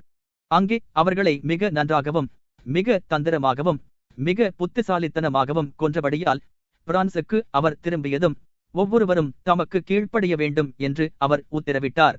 அம்மாதிரியே எல்லாரும் அவருக்கு அடங்கி நடந்தார்கள். அவர் சக்கரவர்த்தியாக வந்த பின்பு மீண்டும் மக்களை கொல்லுவதற்காக இத்தாலிக்கும் ஆஸ்திரியாவுக்கும் பிரியாவுக்கும் போனார். அங்கேயும் அவர் ஏராளமான மக்களை கொன்றார். ருஹியாவில் அச்சமயத்தில் அலெக்சாண்டர் என்ற ஒரு சக்கரவர்த்தி இருந்தார். அவர் ஐரோப்பாவில் சமாதானத்தை நிலைநிறுத்த வேண்டும் என்று தீர்மானித்தார். அதனால் அவர் நெப்போலியனுக்கு விரோதமாக போர் செய்தார். 1807ஆம் வருஷத்தில் அவர் நெப்போலியனோடு சிநேகமானார். ஆனால் 1811 அவர்கள் இருவரும் மீண்டும் சண்டை போட்டுக் கொண்ட படியால் ஏராளமான மக்களை கொல்லுவதற்கு மீண்டும் ஆரம்பித்தார்கள். 6 லட்சம் பேர்களை நெப்போலியன் ருஹியாவுக்குள் அழைத்துச் சென்று மாஸ்கோவை கைப்பற்றினார்.